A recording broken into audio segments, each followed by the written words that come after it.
the junglers. RNG's doing it. Yeah, and this is because they're getting rid of all semblance of early game threat that can come out of Bengi. They want to take him late. MLXG thinks he's a better team fighter than him. See whether it works out. Yeah, and also, Bengi's only played a few games here at Worlds. He played Olaf, he played Elise. Those were the picks for him. Now he has to find something different. We looked at his solo queue account. There was some Zac, some Nunu in there, so maybe he surprised us. Some Nunu? Yeah. Some Nunu as well. Maybe we'll get Willump and the Yeti out there, but I don't think so. Rek'Sai still up in the pool. Syndra and Ryze, the last two bans.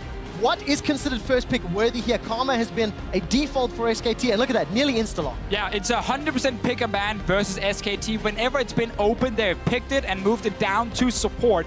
This does, however, open up for Mata to go Nami if he wants to win the lane, or Alistar if he wants to roam. And this is what we expected. Leave the Karma up if they leave the Nami up, because both of these respected supports think they're the best in that position. So they're actually, in a sense, getting what they want off the back end of this draft. And we almost have to question these SKT bans. Your mid laner is Faker, the greatest mid laner, the greatest player of all time. And you ban Syndra on blue side. You don't even want to first pick it, even though so many mid laners has been so impactful on this one champion. They decide to remove it. Then you have the Nidalee, because Bengi is your jungler. Two power picks normally banned on red side, removed by SKT. And the other thing about the Caitlyn ban is we're saying that RNG need to win this game early. Sure, it's a dominant lane, but just when SKT ramps up is when Caitlyn has her first real trough. So I don't even agree with the third ban. Time and time again in the LPL, it proved that when they locked in Caitlyn, they play bottom side, and you can punish that. The only good thing about the Caitlyn ban is the fact, though, that Caitlyn is so good early and so good late. And most games are either won very early on and where you start snowballing, or in the very late game team fights. And that is actually where Caitlyn does shine. And the mid game where she's weak is not as important right now. Gentlemen, we've spoken a lot about the SKT options. Let's touch on the facts. RNG have put together a great pick comp already. Maybe some poke with this Jhin and the Jace. Where does Mata go? He's hovered a couple supports already, but this is a level of control that RNG really need to demonstrate if they want to take the series. Yeah, it certainly is. I would be expecting the Nami, just because when you run poke, you can never fall behind, so you actually have to pick a little bit more towards that laning phase. Ooh, that is laning. A lot of focus on the laning phase with the Zyra pick, one of the absolute strongest laning supports right now, and also a good team fighter if the enemy has champions who wants to dive that back line. Yeah, and the way that we've seen Engage come in is actually a lot of Kennen running straight at your team composition. Zyra is very good at keeping these picks out, and it would be interesting to see whether Juke does now pivot and go to like traditional hard engage. And we get to see one of the two strategies we talked about from RNG come into this. The one where they focus a lot on the bottom lane. They pick strong range supports. It does limit Mata's impact as a roaming support, but it makes the laning phase so much better for Uzi. Jhin and Zyra is a fantastic combination with enough damage and CC to 2v2 almost everything in the game. And on the back end of that, you've got a Rek'Sai for the turret dives. If Aurelion Sol gets locked in here, can get the early shove on Victor, who does struggle until he gets that first Hex Core upgrade. All of a sudden, RNG have a way to be able to shove in an early Ezreal and maybe be able to pick on that bottom lane. Yeah, we're also looking at Bengi on this Lee Sin, the champion pool he loved got banned away. The picks he would wanted to play got removed. And Bengi Lee Sin, I have a little bit of a love-hate relationship with it. I've had moments where I liked it, I've had moments where I absolutely hated it, because he's not the most mechanically gifted player in the world. And if you want to be a big playmaker on Lee Sin, you need great mechanics in a game like this. Last pick is going to be Vladimir, not the Aurelion Sol. Who will you take on the Vlad now being locked in for Shao? I mean, it's something that he is comfortable playing. It gives you a lot of consistent team fight and a little bit more of that late game insurance if it does get to these brawling stages of the game. Yeah, and this is RNG kind of surrendering the pressure in mid and not saying we can actually go Aurelion Sol against Victor, easily push in that lane and roam to bot lane. No, they just want 2v2 on bottom side. They want a ganking jungler. Strong top lane as well. Jace is going to win that lane against Poppy early. Don't believe what you saw yesterday where Impact died 500 times. That is not how the matchup is supposed to go. So RNG has some very strong side lanes. Surrender some pressure in mid lane though against Faker, and that is risky. Surrendering pressure against mid lane. Where does MLXG decide to go first? We know he's got options in multiple lanes, and Spawn, you touched on tower diving. MLXG MSI, that's the flavor we're looking for, right? Yeah, it certainly is. That's what we want to see, but we also want him to give something to Looper early, because if you get a flash out of a Poppy, there's very little jungle gank presence that you can have up there without the flash wallbang. So I think top first and then camp the heck out of bot. Every time the Chicago Theater makes some noise, I cannot hear myself think. Guys, jump onto Twitter, put your hands together and let us know who you think is going to win. Hashtag RNG win or hashtag SKT win. Let's find out as we load up into the Rift for the second quarterfinal. It is loud, it is punchy, and this early game could swing so much. Jace and Jhin, if they fall behind a Poppy Victor, the combination and possibilities are very, very scary. That is the gamble. If you're RNG here, you know it is so difficult for you to win both early, mid, and late game versus SKT. Pick one of them. They picked the early game for now. Let's see if they can actually do it. We'll find out if they can. The Summoners Cup is on the line, a spot in New York City. This is our new insane UI for all you guys. It's actually just on our screen. I just baited everyone.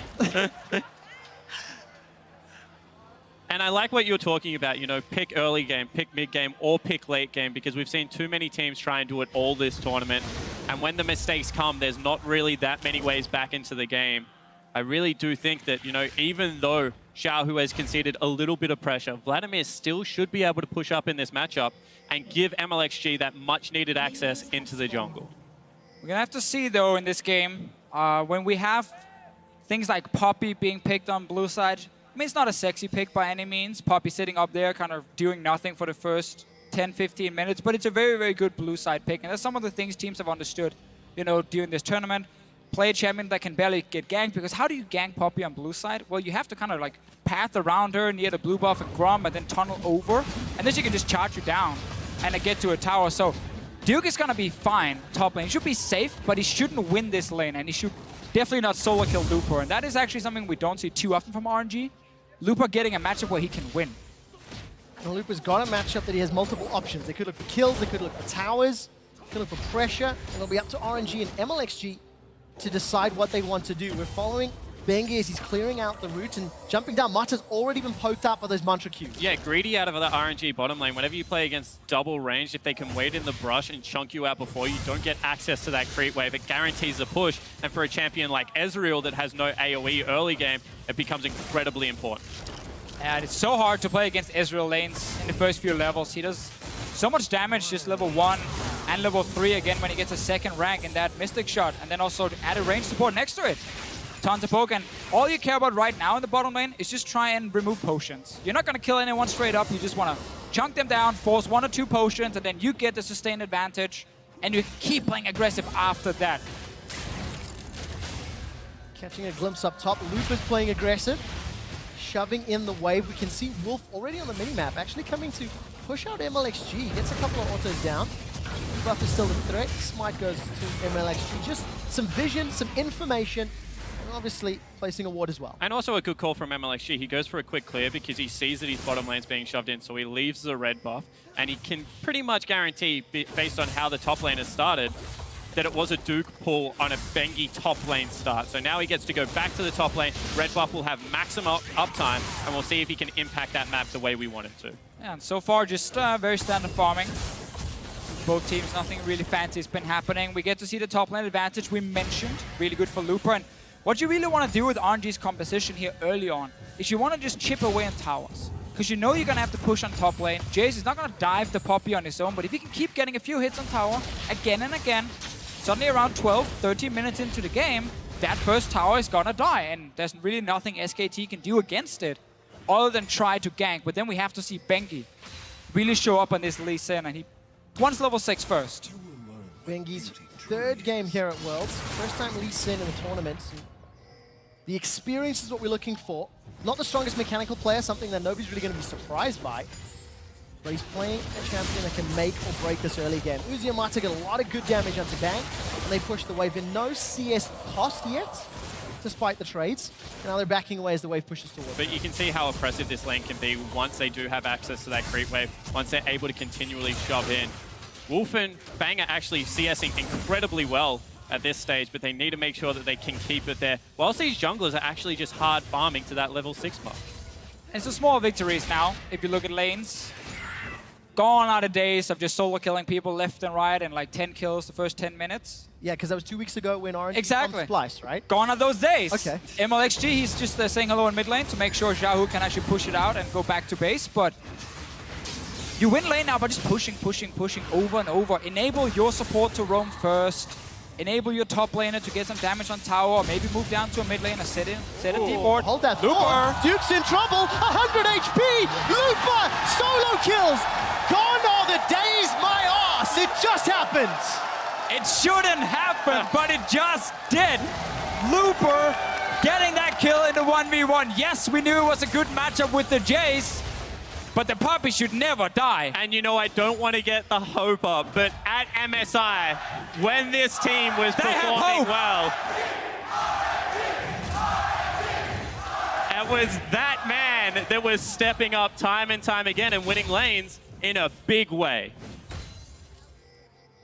That's going to help him out immensely. Phage and Longsword picked up. RNG have actually picked up first blood in 2/3 of their games coming into the quarterfinals. Looper picks it up in a solo kill. Teleports back up, matched by Duke. And the easiest solo kill of his life. He barely had to do anything, honestly. Duke walked into trying to kill the wave, and then he just got jumped. MLXG is hiding. Ooh. I mean, it's just gonna keep happening now. This is looking really bad for SKT because they can't really gank this lane either. If MLXG is around, that's a 2v2 victory for RNG. Surely this unlocks MLXG as well. If Looper's able to maintain control alone, shows his face, Deadly Flourish goes down onto a Wolf, and every single poke celebrated here in the crowd because RNG, they're up 600 gold in the first few minutes. And now this is getting oppressive because all of a sudden top lane is collapsing, bottom lane is getting very hard to withstand the poke. And even with an early blue buff, you can see that the Vladimir can still at least shove into the Victor at this stage of the game. So right now, SKT need to do what they do so well and weather this storm. Yeah, strategy is still the same for RNG. It is to push in these lanes and get damage on these towers here. The solo kill was a bonus. Definitely benefits them in every way possible. And more trading down bottom lane. Now, a lot of damage onto Wolf from those plants. And we're going to have to see how RNG transition to this mid game because against Team Solo mid, RNG had phenomenal decision making. They played well, they played safe and coordinated, and this team comp needs every single one of those things, which is not something I'd normally associate with RNG. But this is a comp for RNG where getting into the mid game, they're going to look very, very strong. If you look at like one item on Jin, that's a Ghost Blade. If you look at the first completed item, obviously on Jace up top lane, you can go Black Cleaver, you can go Ghost Blade after. Super, super strong on 1 or 2 items. Where SKT, they want more time. They want 2 items on Ezreal. They want obviously full Hex Core on Victor. SKT's mid game is not the strongest, so falling behind already is going to make it very hard for him to actually get some gold back. And you can see that right now, RNG kind of know that they need their spikes to come in at the right time because Uzi's going Ghostblade build. He isn't going for the Essence Reaver that we saw out of so many AD carries falling back onto Jin for that late game damage. You can argue that that's going to get through Juke better, but if Juke gets to super tanky late game, this game may as well already be done for the RNG lineup. So I like the commitment to stick to the game plan. That's something that RNG will have to pull ahead of. Plus 23 CS for Looper in the top lane. Xiaohu pushed a wave into Faker. He was down around 10. And then even everywhere else. Bengi's got level 6. Dragon's Rage available. The early game prowess of Lee Sin now fully unlocked. But Bengi's not really shown his face. He's just been power farming his way through the jungle. Yeah, both junglers, honestly, have just been doing the same. Very even in CS. Not really been anything to gank, especially for MLXG. And I think this is a win for RNG because, you know, you talk about both just power farming. And I think that MLXG honestly thinks he's a better team fighter. And that if he doesn't fall behind, if ganks don't go awry, if top lane can win by this much and bottom lane does have an advantage, that he can maybe take it to them in the mid-game team fights that are going to break out. It's also just like, you're challenging right here, Bengi. You're basically saying, what can you play? If we remove the 2 picks you used, 2 fairly simple picks to play for you in the early game, we want to see what you can do on something like a Lee Sin, where again, you need to be able to take risks and make some big plays. Bot lane, we see this chip damage we talked about earlier. This tower is already down to about 45%. Top lane tower is taking some damage, and RNG is not going to stop. Bengi needs to show his face. to stop this from happening. And we've seen so many times during Worlds, if the early turrets go down, action. A lot of damage. Wolf and Bang, they're trading. Strangle Thorns comes out. Deadly Flourish. The curtain is called. Wolf is the target. Number 3. Flash it. Number 4's flashed away. Uzi fires but doesn't get the kill. But we've seen so many times, if you give up early pushes and turrets the way they are right now, you just cannot push back without great map play. And RNG with 2 turrets incredibly low looking to crack in, but top lane, potentially another gank. Pinky's showing up at least. He's near that top side. The flash away. Looper gets out of range, but Summoner Spell blown. First Tower Blood secured by Royal Never Give Up, and local gold donated to Uzi. And this is everything RNG wants. They can even now, if they choose to return to that bottom lane, push it out again and then take a Mountain Drake, which is going to help them snowball this game. The other option is you go straight to top lane and you play around this top tower, already taking some damage. It's not just a Poppy defending. She can't wave clear. And then you have multiple options on the map now as RNG. But one more time, I love the discipline out of Looper. You know the bottom lane is pushing hard. They're going to get the turret. What do? You burn the Summoner Spell early. You back away. You do not let them back into the game. This is an RNG team that has learned over their bootcamp how they need to play disciplined League of Legends against the world's best. They need to keep it up because their team composition gets outscaled. Faker's the target, flash for flash. Sonic Wave onto Marta. Goes into a Sanguine Pool, and Xiaohu's trying to get away from the Chaos Storm. Summoner Spell's blown across the team. But Faker now available for targets. This is where we see RNG's bot lane. They went towards the mid lane, looking at that Mountain Drake. Faker is sitting without any summoners at the moment, but Xiaohu is very low and has to go back to base, kind of slowing down everything for RNG. But if they can return gank the mid lane and get that kill, then it will be 100% worth it. Feels like they're battling over vision. RNG have got very good deep wards in the bottom quadrant of the jungle.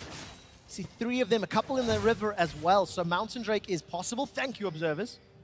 A lot of information to work with here for the LPL squad. Now I love this play because they've burned double Summoner Spells. They're going to go into a 1-3-1. They're going to force the Poppy to stay topside because of the threat of the Drake. And Faker now with no Summoner Spells either has to sit and wave clear mid or try and also match that pressure in one of the side lanes. Yeah, as long as RNG's dual lane leaves the mid lane once they push it out, they can actually put pressure on top side if they want the tower or go towards the dragon. If they just stick mid lane, then Faker will be able to wave clear. He already has to upgrade a Hex Core.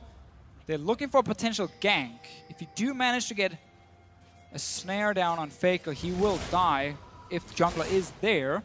Seems like Uzi and the rest of RNG not taking any chances. Gentlemen, very early on in the broadcast, we talked about how RNG could win the game. We talked about some options. Just straight up winning lane, picking an early game comp was one of those ideas. How much of a lead do they need to continue snowballing because, you know, the scaling is somewhat in favor of SKT? I think that all comes down to what they're able to pick up actually physically on the map. If they're able to break a couple more turrets and set up this poke composition, they should be in a good stead. And I mean, getting early dragons will be a part of that. Well, Bengi actually hopped over the wall. He tagged Dragon with that Sonic Wave and manages to ward hop away. I don't know if he was trying to sneak that or just use it to taxi. Either way, thwarted by Looper. I actually like what RNG is doing now, moving Vladimir back to mid lane, but because just sitting and pushing a wave into a Victor is not going to do anything. He's just going to wave clear it instantly. You want to keep that strong lane, which is the Jhin and Zyra lane right now, in a side where you're playing for an objective, because 2v2, RNG is still going to win. That top side, they can just keep pushing down, and all SKT can do is try and defend and buy time. They're still going to see these towers take a lot of damage and potentially die. And the reason they do it is because they expected the Poppy to stay top. I mean, at the end of the day, Fengi gets out. I think that they expected Poppy to stay top and threaten the Drake with a teleport. So as soon as that transition came in, back to 2v2, they were like, we will match this, we'll continue to win that winning lane. Winning lane in favor of RNG, still Looper, plus 30 CS over Duke.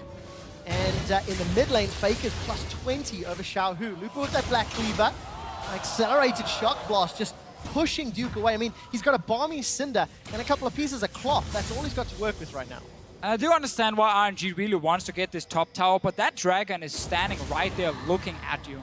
The enemy mid laner had no summoners, and we have seen teams at Worlds put a lot of focus on dragons. Like, very often the winning team gets 2 or 3, maybe even 4 dragons in a game they're snowballing, because it helps you close out these games, especially things like Mountain and Infernal Drake. RNG is one of the teams getting the least dragons, though. Absolutely. 9 dragons secured, 9 conceded throughout the group stage. In contrast, SK Telecom secured 9. They won the top lane play. Teleport coming in. It is coming indeed. Curtain Call is going to be flashed away from on the first shot. Wolf gets tagged the second, the third, the fourth, and the shock blast. He flashes away. Stranglethorns and the Ignite, I think, takes him down. Duke teleports to his death. Special delivery, RNG 3-0. Why do you complete that teleport? That is suicide out of Duke, and he gets destroyed for it. SKT just misplayed everything up in that top lane from Duke completing the TP. Tower's gonna take some damage. Faker. It's not over yet. MLXG's not gonna go in for the flash. Bang, Arcane shifts away. Tower number 2 falls, and RNG have got a 3,000 gold lead. And this is the pace of the game that they wanted. They're able to rotate around the map and be the proactive team. And something that we always compliment SKT for is being able to absorb this pressure, but RNG just keep coming. Yeah, exactly. But the insane thing here is that SKT just allowed RNG to make that big play in the top lane. Wolf saved his flash for way too long, so he ended up dying. Duke completed the TP, so he ended up dying. That meant the tower went down. SKT might get a dragon in return, but they jumped right into the trap RNG set up.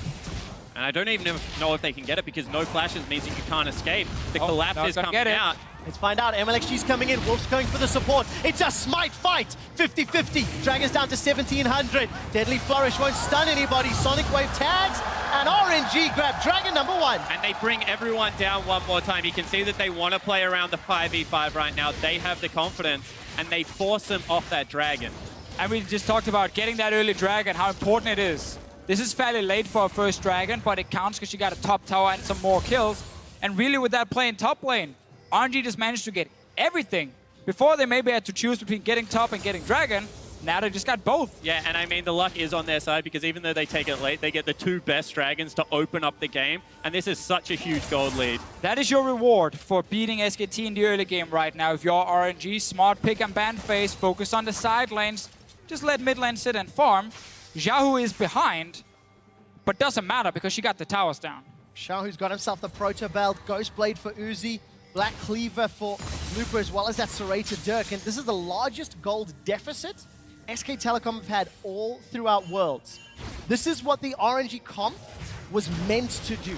We have to stress that. This is where their composition is stronger and has advantages, and it's the next steps that we'll see whether or not RNG can actually win the game. And there are so many sides to this RNG lineup. I keep going back to it, but is this the RNG that we saw against TSM that came in with such a solid game plan and good execution? Not methodical. They still made mistakes like the late game team fights, but they got the big enough lead. Or is this the team that came in against Splice and was just like, we're just going to try and roll you, and it worked 1 out of 2 times?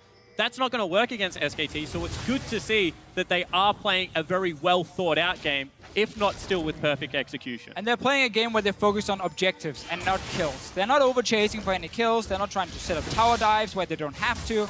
It was full focus on get towers down and then go down and stop that dragon as well. It is hard now to get that mid tower when there's a Victor sitting and just constantly clearing it. So you get into this mid-game point where a lot of teams, they do slow down a lot. You wait for another dragon to spawn, you wait for Baron to spawn, and you can start playing more around the river objectives. But this is one of the reasons that Rek'Sai Gragas were so heavily prized in the control maze. Because if you're able to get the Flash on Burrow onto Victor, he still will die against the poke and the ranged harass that is coming out of RNG right now. So if any team comp can push in the 2 side lanes, collapse on mid very quickly, they have that window to take him out. Exactly. That's the way you can stop a Victor from wave clearing. If you force him off the tower before he can even hit the wave, because 2 or 3 guys are out of vision, moving in his jungle. But in the current meta, setting down so many wards that you just discover the entire jungle is almost impossible, and it's so easy for the enemy to clear the wards again. So keeping that deep vision is very hard, and that means teams often get defensive wards like you can see in your minimap with SKT have, and they can always spot the roams now. And then you can also see maybe why we criticize the macro play of RNG, because bottom lane went in, recall came out because it was a BF sword purchase. Now all of a sudden, Looper matches that on the top side, but 30 seconds too late. Now top side in, he goes back for a Caulfield Warhammer purchase. So you can see that they're not coordinated when they are shoving both those lanes. It's very, very important, as we just talked about, with the lack of wards available for you. Once you focus on one objective and put down those wards, you need to play around them. Otherwise, you're forced to just recall, reset one more time, and everything gets slowed down, and the other team gets time to scale. And SKT have good defensive vision. They're fine fighting over this red buff. MLXG didn't get it. No, Bengi, I think, smited that one away.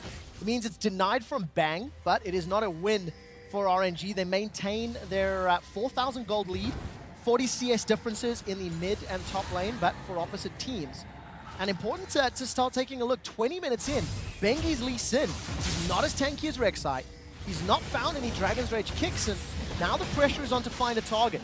Blue Sentinel is the battle. Smite is up for MLXG. Shock Blast doesn't find a target, and Xiaohu comes in. I think that was secured by MLXG. Yes, it was.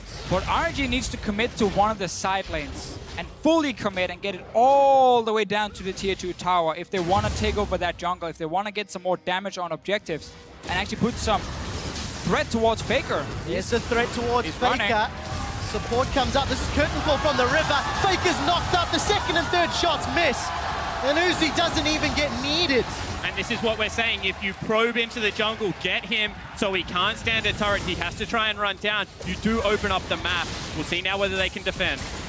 It all started with RNG having that big wave on top side, pushed all the way down to the tower. They took away blue buff, and Faker got surprised in mid lane. Yeah, Faker was chasing Mata for a kill. That's why Mata's flash is down. I feel like he may have overextended, and that allowed RNG to chase him out.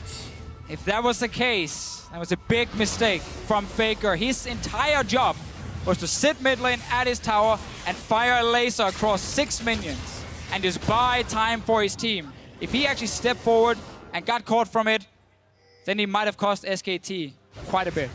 But one more time, you have to compliment the SKT lineup because we're talking about getting it into that mid lane turret, being able to get that priority. But at the end of the day, it was 2 auto attacks, and then the rest of the members are able to push them away. Duke had built up the top lane wave that started this whole thing off and was able to pressure top lane turret. And RNG, greedy team, don't want to give anything away, not willing to sacrifice those side lanes, back away from mid lane turret.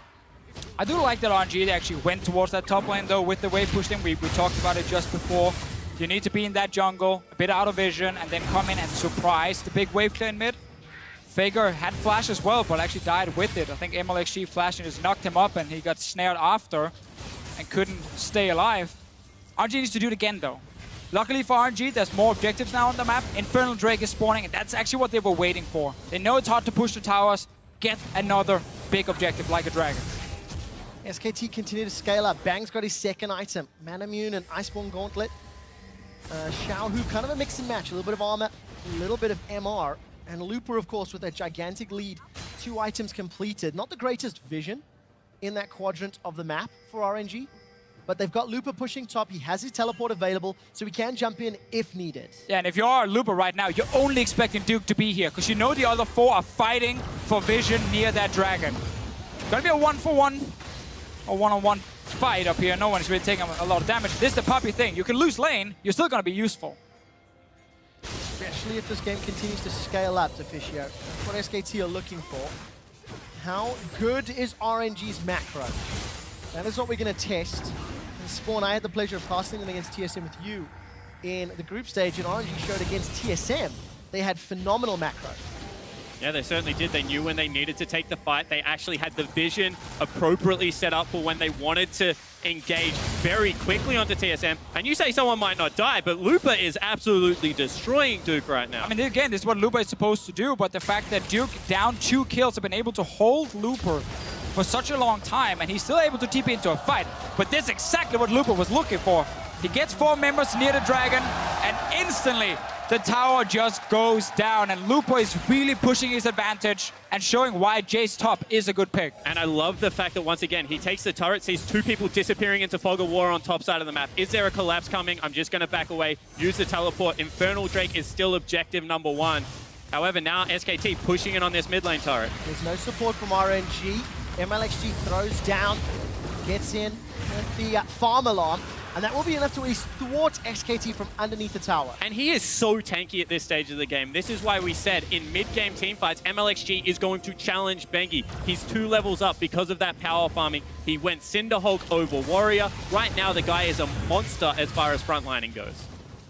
Bengi has definitely been a bit of a liability in this game, but so is other SKT members. Duke solo dying up in top lane. Gave a big advantage over to Lupo. Now Dragon is being started by RNG. They finally got to actually push that mid lane once. They got Faker back in base, and then they can go in for Dragon. Also look at the bot lane wave. It's just very smart play from RNG. They're actually playing 3 lanes at the same time, and they're not using champions in every lane. They're using minions as well. Very well played. Dragon was safely secured. True shot barrage. We followed it, but it was very far away from being a steal. 25 minutes into the game, no kills for SKT, no towers for SKT, no dragons for SKT, and it has all been about the LPL's RNG. And this is what happens when Mata is on a team. I mean, you can say he's been slumping. That in the LPL, this team did not look coordinated. They were the second best team the whole way through. However, when you can see that the team has been boot camping hard, going into MSI, going into Worlds, Mata can set a team up for such success. I mean, the players compliment the coaches, sure, but they also look towards their support player as being one of the big voices. Support player and the in-game coach, of course, Mata, sitting there with the team. But yeah, we do see a big advantage for RNG in terms of gold, dragons. But if you look at items, compare the mid lane and AD carry to each other, they're all sitting on 2 fully completed items, and they're building towards the 3rd one. Only Bang is slightly behind in terms of overall gold, and if you look at just the completed items. So SKT has actually hit a point now where they are going to be fairly strong and can take a team fight. Xiaohu's waiting in the flanks. He's still down 50 CS, but got Proto Belt and Hourglass. SKT have sieged up middle time and time again. And that tower is very, very close to going down. Lupo will make his way to the bottom lane, defend against this cannon wave. But these RNG towers, they're being chipped away from over and over. Yeah, and again, this is where we have to criticize RNG and the tunnel vision on that mid lane one more time. If you're not able to pressure aside around Faker and then try and dive him or force him away from his tower, that was good.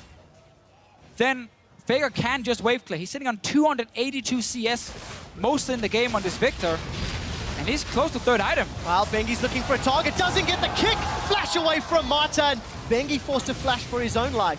But that is a plant that could get dropped down. Curtain call.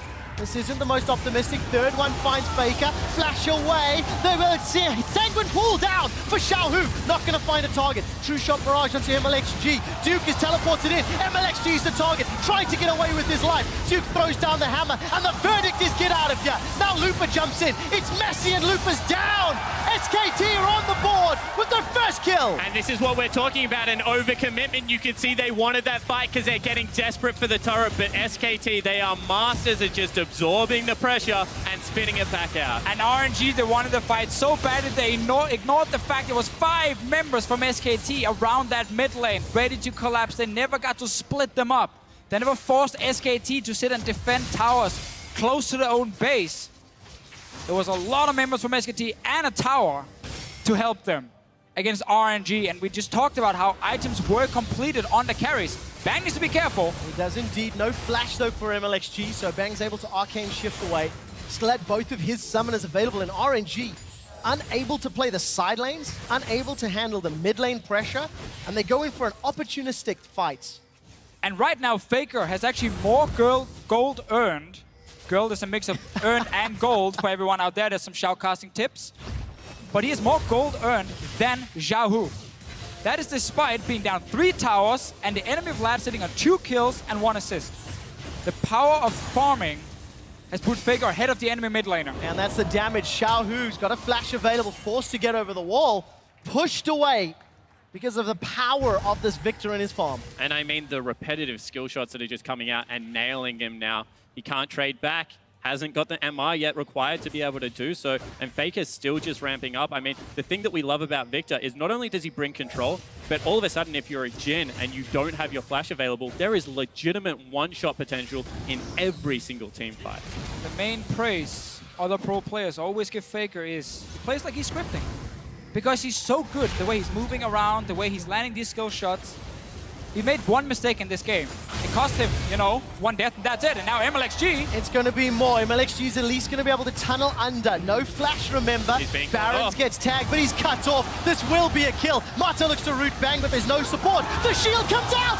MLXG gets taken down by the True Shot Barrage. Curtain Call finds 3. The final target connects on Bengi. Looper's coming in for the fight. He puts the hammer down to the skies. Bengi's the target. He dashes away. They're not going to get rooted out by Jin, and the fight's not over. Looper's looking for more. Accelerated Shock Blast hits Bang, but won't be able to get a reply kill. Up in the top lane, Xiaohu's looking for more. Looking to run down Faker. Doesn't get the kill. Sidestep, dodge, shield. Finally, Faker goes down. It's Mata that takes him out. But meanwhile, elsewhere on the map, they're still pushing bottom lane. They're able to get an objective for themselves, and they're still only trading right now.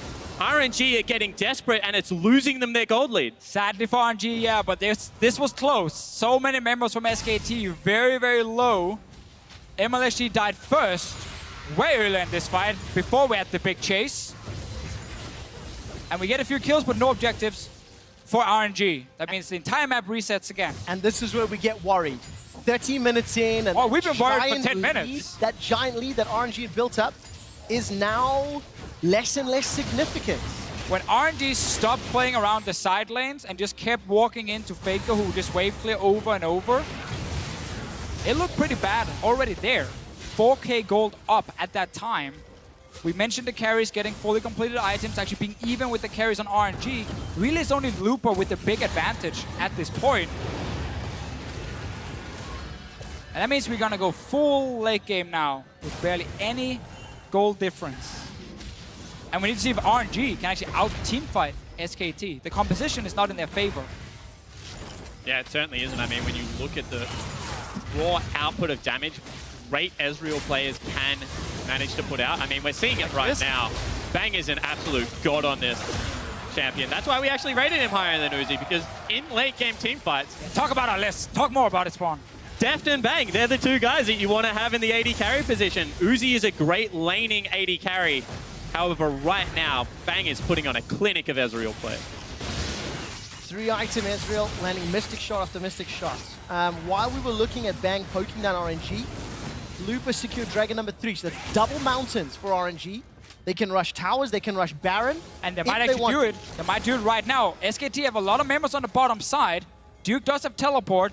Sadly for RNG, SKT does move back to mid lane to clear another wave.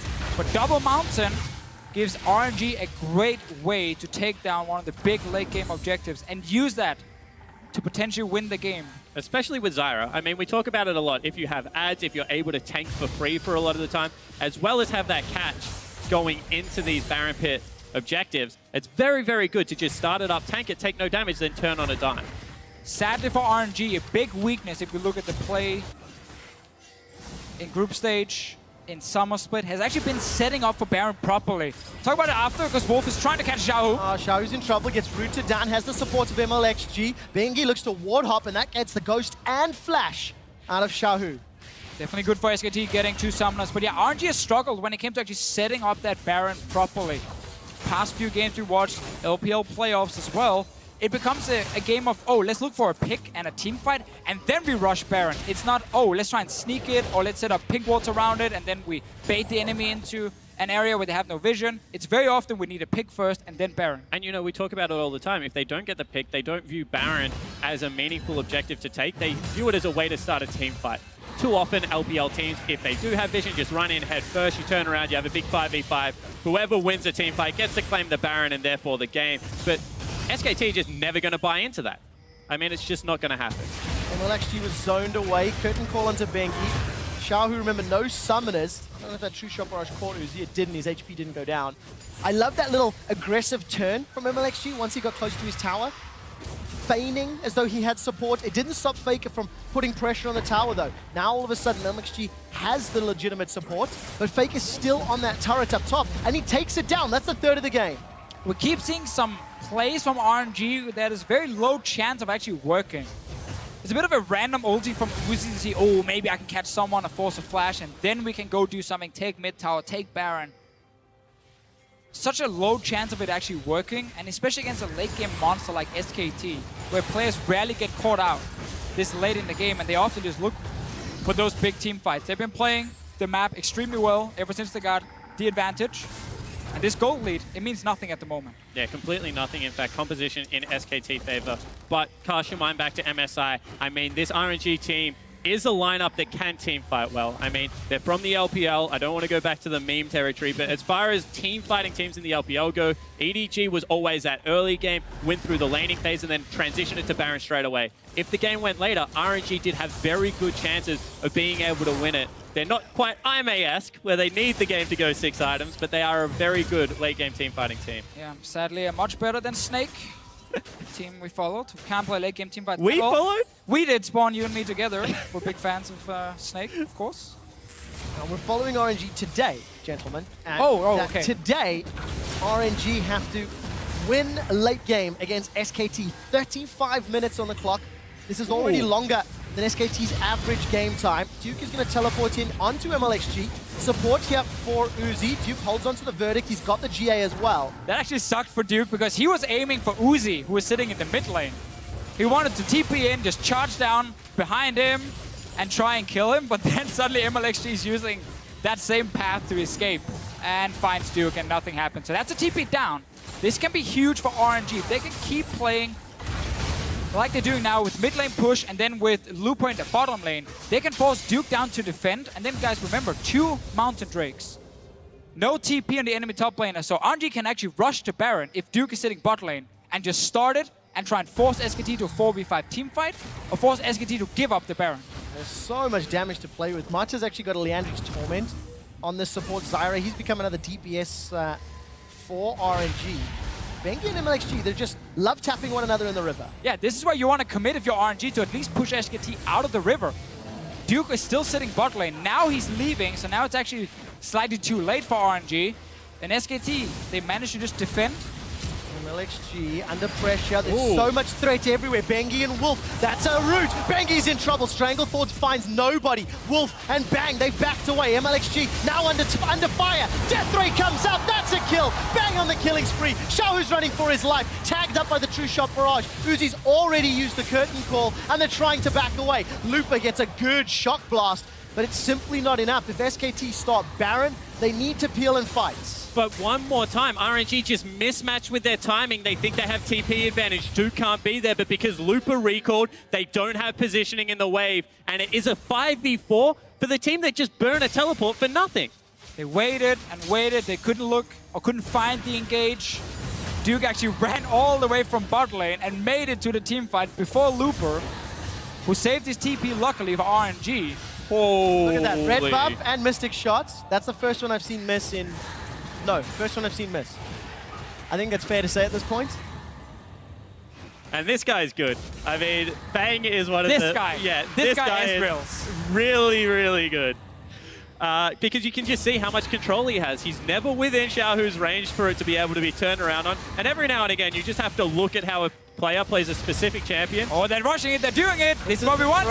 This is starting. Teleports coming in for No, this is good. This is now really they're good. going for it. Look at the minimap. SKT are nowhere near. Just finish it. Dragons in the pit. RNG, they've stolen it. They've snuck it. They've got Baron. Now they're running for their lives. Bang looks for a mystic shot. Will not find his target. Hell, they may even be able to challenge for Elder if they can get there quick enough. Yeah, they got really fast recalls and they got home guards to just rush down as well to the Elder Drake. RNG, they realized that, oh, Duke is still sitting bot lane. Let's just rush the Baron. We can burn it down. Super, super happy to see RNG do that. Elder Drake being started. This is risky by SKT, but Xiaohu is really far away. Certainly is. He's going to have to get there in time. The rest of the team is following up. Do they know where he is? We're going to find out. Faker's caught out. He goes golden with the hourglass, but Mata's already killed. Bang's been dropped with the hammer. Not enough to kill him. Elder Dragon's still alive. It's been rooted. The deadly flourish. The shock blast. Royal never give up. They've won the fight. They've got another kill. They might even get Elder. They've peeled backwards. They take Elder as well. And now the 2 buffs for RNG means that they finally have a good late game. And this is your benefit for playing early game. It gets back to equal, but double Mountain Drake. Exactly. This is why you need to take these early dragons, because they can give you so much value later. But it all starts with Duke burning that TP in the mid lane, wasting it, honestly, allowing RNG with the double Mountain Drake to set up around Baron. They tried a few times, they got it right now, and they picked up that Baron instantly. Xiaohu's ghosting bottom lane. They want it. They're going to look for it. They're going to get through the GA. There's no verdict available. Flash already used. Duke was slowed. Luke was looking for more. Shock Blast tags him. That's a shot. Deadly Flourish is sidestep. Duke should get run down. To the skies, Lupa yells. Flash forward from Xiaohu. That's the GA pop. There's no support from SKT for Duke. They're instead pushing into the jungle up top. Lupa gets himself the kill. There's a big minion wave to work with up top, but SKT, they've set up some death bushes looking for a target. And that's actually a smart play because they had pushed out top lane with Xiaohu. That's why he was late to the dragon. Mid lane, they just pushed into the turret as well. So all of a sudden, that is a free play where you can commit a lot, but actually pick it up. And now Faker potentially being collapsed on as well. He is indeed, but Mata's got to be careful. Lupa and Duke, they're looking to match up. Lupa is just going to fall short with that accelerated shock blast. And they're happy to chase Duke across the map, but you saw the damage coming out of Faker. You pull out of that one. That's a little bit too scary. Well, you do get a lot of damage on the bot tower. Bengi's here to try and defend, but MLHG doesn't care. No, he doesn't. He gets the tower, tunnels out over the wall. Sonic Wave from Bengi, not for the target. Instead, he backs away. And that's a silly ultimate out of Bengi, because all of a sudden where they need it mid lane, that's now under fire, and RNG can just keep rotating around this map. They are indeed. Another tower going to fall short. Baron empowered minions. Bengi's got no kick to use. That was a bad call, a bad play. And RNG have got a 7,000 gold lead. And if you defend that turret with a little bit of threat, all of a sudden the Poppy has teleport. But really, guys, perfect play from RNG after they picked up that Baron. And when we praise one team, we can criticize the other one. Duke, I'm looking at you right now. This guy has cost his team so much in this game, from dying in laning phase, getting the Jace even further ahead, till now wasting his TP mid, trying to make that play that then cost the potential Baron. RNG really had no way back in the game until that TP advantage. And it's not the first time this game alone. Duke teleported into the top lane to donate a very early kill.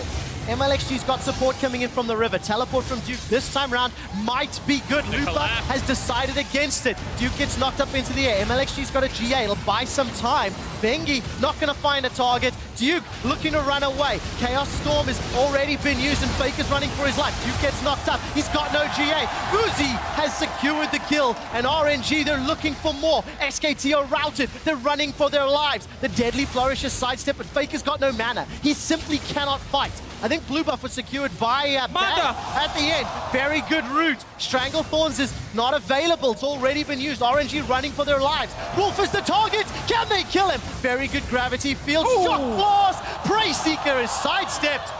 It's like shooting fish in a barrel. Except the fish can dodge for some reason. You're supposed to hit it every time. Not fair, but at the end of the day, I mean, that was best case scenario because Duke, one more time, this guy's feeling the pressure right now. Misses the ultimate, commits to the team fight one more time, gets taken down. Just maybe getting a little bit jittery on that keyboard. Yeah. This guy is completely gone in this game here, and that has really benefited RNG and actually put them back in the driving seat. And this is what we expected. They win early game. We say you can't win all three stages of the game. SKT hit back hard, really hard actually, in the mid game, but RNG has been good enough late to be able to stay composed. I mean, SKT were honestly in a very, very good position. They had started to take towers down, they had even out the gold lead, they had a great late game setup, Faker was insanely fed on Victor, and RNG didn't really know how to set up either Baron. They couldn't really go for Elder Drake, it's too hard to just like go for pure 5-on-5 Elder Drake as well, it's very, very risky to do. Until that TP happened, and that's where everything went wrong for SKT right after, and really we got to see again that power of double Mountain Drake into rushing down something like Baron. And you have to also, you know, we've criticized Duke for his decision-making, but Bengi may as well be playing Evelyn because he's been invisible this entire game. 0-0-3, early game jungler, come on, that's fair, boys, and simply not found the targets. Now, the reason I think that's important, Uzi's build, good damage from Faker, Uzi's build is a lot more effective when two members of the enemy team are not really showing up, not really having an impact. Especially when they're the two tanks and you don't have to buy IE to deal with them because, you know, Marta's shredding through right now. Lupa's doing good damage. Look at that gold graph. Little tip. SK Telecom have led for 12 seconds. That's maybe even too long. Yeah. But at the same time, you have to, once again, go back to this RNG lineup that is not playing fast and loose. They have quick game times, but this time around, they're showing that they can go with it. They're showing a curtain call. Let's zoom out, find a target. Protobelt forward, Xiaohu's running for more. Wolf's able to escape with his life. Used a ghost and a curtain call. for not really a whole lot. Lupa, looking at the minimap, he's picked a fight. These are max level tank versus DPS. And this is great. Bloodthirster means that one of them doesn't die. Full tank on the other side means that he doesn't die. They just hit each other forever. Duke really wants to get into a team fight where the team is around him, you know, where he can dive into that back line. He knows Faker can follow up. He knows Bang is going to sit in the back line. He doesn't have TP just yet, needs it to back up. Lupa does have his, and Baron, ladies and gentlemen, is spawning again. But this Duke is why needs to leave this bot lane and rush to this top side, otherwise Baron is going to die in 2 seconds. But this is why the Zyra pick is actually really, really cool. I mean, saw it first time out of Kiwi Kid. I'll keep going back to it. This full AP Zyra deals with tanks so incredibly well late game. Have you know, I played it in Season 3, I'm just saying. he was pretty legit. Actually tried to, yeah, irrelevant. For now, Yeah. SK Telecom, they're looking for a target. Mata will go down. Kick back onto the Why, triangle. Mata? Roots onto Bang. He's going to use that Mercurial Scimitar. Void Rush from MLXG. Good damage onto Bang. Curtain Call, I think, has already been used there by Uzi. But he has double lifesteal. I mean, that should not be any worry right now because he can lifesteal it back up off the Baron if they do want to pull the trigger on it. Not just yet. Lupa's down the bottom lane. Teleport is available for him. The rest of SKT are up top. Remember, the SKT team comp is designed for late game team fights. It works so well at this stage of the game. And RNG, they've got 25 seconds with the man down. Yeah, and this allowed Duke to get his cooldowns back. There's Bengi. There's Bengi. Nope, He's not this fishing. time. Didn't find anything. High Pushes wide, backs not away. very handsome. These fish dodge, remember? Yeah, Did that exactly. already. Annoying fish. MLXG takes some damage. The rest of SKT, they've started Baron. RNG, they should be aware. They've got no vision just yet. Lupa's continuing to push out. MLXG's going to tag Baron with the Prey Seeker. Peel away from SKT. MLXG gets slowed. Shahu's in a little bit of trouble. Still got Hourglass. Still got Proto Belt. He's already used Pool. Flash is available if he needs to. Bengi actually stayed near the Baron. He kept it in combat, but then he tried to jump out and actually join the fight. Oh, Bang Stopped got everything. caught out. Not in trouble yet. Hemoplay comes Bengi's down. gonna die. 4 shots onto Bengi. Bang's gonna get caught by the Hemoplay, but Faker is killed. He just explodes in the river. Duke fires down the verdict in between Mata and Uzi. He hits nobody but Lupa and Uzi. They dunk SK Telecom. They're going to get their 3rd kill. Royal never give up. They're going to take down SKT, and they've set their sights on the base. And one more time, this team gets a miracle team fight, and that just might be enough. Exactly, they managed to catch out Faker and the rest of SKT. Kill all of them except for the bottom lane. Wolf and Bang trying to defend, but they're against 5. There's 3v5. RNG have got 30 seconds to go. Stranglethorns is down. Bang's looking to sidestep. They've already killed Wolf. Royal never give up. They've turned their sights onto the Nexus. It's not done yet. They're looking to kill Bang. They're going greedy. The Nexus is the target, and Royal never give up. Strike down the defending world champions.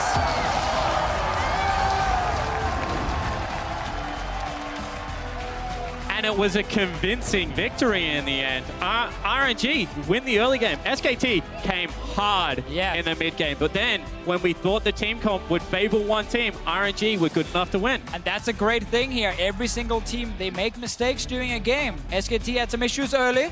RNG punished them for it. Mid-game, RNG, yes, they didn't manage to snowball it further, but because they had such a big advantage and had the Dragons, they could actually fall a little bit behind in mid-game and still have a chance to win later, and that's exactly what they did. Now, when you look at this game, the decision-making from SKT in the mid-game was great. Duke played terribly. Blanked up. However, that's what I'm going to ask. You can sub out Bengi. You can pick a different champion for Bengi. But how does Duke bounce back? Because this is a big question. If Lupa can do that multiple times, that is how RNG can win this series. Well, that is game 1 out of 5. That's why this was a... But I think SKT might just go with exactly the same bans. Because I don't think there's anything RNG can first pick that kind of throws SKT off guard. And it's interesting, right? Because we talk about Karma, the Zyra. Does it become first pickable? Like, what do you pick into that is going to be able to chunk her out of the lane? I think we've seen the Alistar match up into it. One game, we've seen a Nami into it. I'm trying to think off the top of my head. And it's just won both because it wins a shove and also out damages and has kill threat. Exactly. I actually think the best way to play against something like Zyra is to play Alistar and camp the lane. Early jungler, CC in your support, and if Zyra pushes, you just jump her instantly and you kill her because she's super, super squishy, has no extra mobility. This bad boy, the Olaf, is a pick we see more and more, where at least kind of went downhill in terms of the win rates and the pick rate, all of this kept going up and up and up. And it's because he gives you such a strong early game. And what does this mean for Blank in his champion pool? Blank, of course, has played Olaf, Lee Sin, and Nidalee. Lee Sin still up and available. Jin and Kennen very early here for SKT. Duke going to continue the reign of powerful Korean top laners running their Electro Hamster. To answer the first question, what does this mean for Blank? I think that you probably go back to the Rek'Sai right now. You're going to be able to power farm. You're going to be quite safe against the Olaf. That's fine. In regards to the Kennen, this is really interesting now because with Jace banned, Kennen has been seen as the last remaining lane bully. And if these top laners really want to go at it, hammer and tongs, that is the best pick you can have. And he's the safest blind pick available when Jace is banned, because Jace is one of the picks against the Kennen. There's really nothing else that stands out that can bully and destroy Kennen. So it's a very safe first pick, and it gives Duke a much stronger lane. We talked about him getting a different pick than the Poppy because he got destroyed so much. So now they're setting up a much better top lane, at least. Bang playing with our feelings. I'm not getting excited yet. So good setup for SKT. They've got long range poke. They've got good flanking and teleport. On the side of RNG, safe pick in the Victor, safe pick in the Karma, leaving their top lane and ADC for the last rotation. Yeah, we have to look at the Karma pick. Normally, it's very easy to say, yeah, early pick Karma, she's good, great in bot lane. She doesn't really have a major weakness other than maybe a full late game. But we know these supports can play Zyra. And they would like to pick it against the Karma. So you actually remove that Alistar option. I would have to think that Sivir is coming right now because, you know, speed up that Olaf, and then you have the wave clear to just be able to deal with it by shoving it in repetitively and leaving the wave. Unless they're really battling for creeps right now, I would really expect a Sivir to come out. We've not said anything about let's bounce. Let's Hey, bounce, we saw him yesterday. He's no longer exciting. We also Is that Media's played it, that's it. I've seen it, I'm done. We also saw it on the solo queue accounts as well. We know this is something they like to play. We also know that they like to play it with Orianna from what we've seen in solo queue. Faker has been picking that up again. I would need Papa Smithy for the official counter of how many days since Faker played his most played champion in Orianna.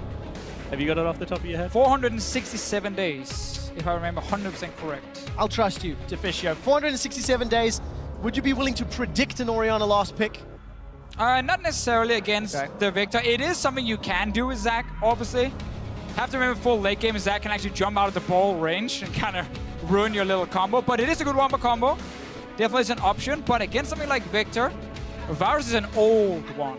We've seen this still a few times against like a Zia Victor. Make this very long range poke. Goes with the Jin, goes with the Zyra, you got some disengage. It's a lot of CC. On the side of Royal Nevergive, they got a little bit of mixture of everything. It's not the Sivir that we're anticipating, and Varus will be locked in. Faker has run that this tournament already. And it's actually just a very smart setup from SKT because they got early AP top laner, they got very heavy AP support, even in the jungle as well. So you can actually round out your composition by picking an AD mid laner, and you don't go too heavy on one side, too heavy AP, too heavy on AD. So it's a very balanced composition.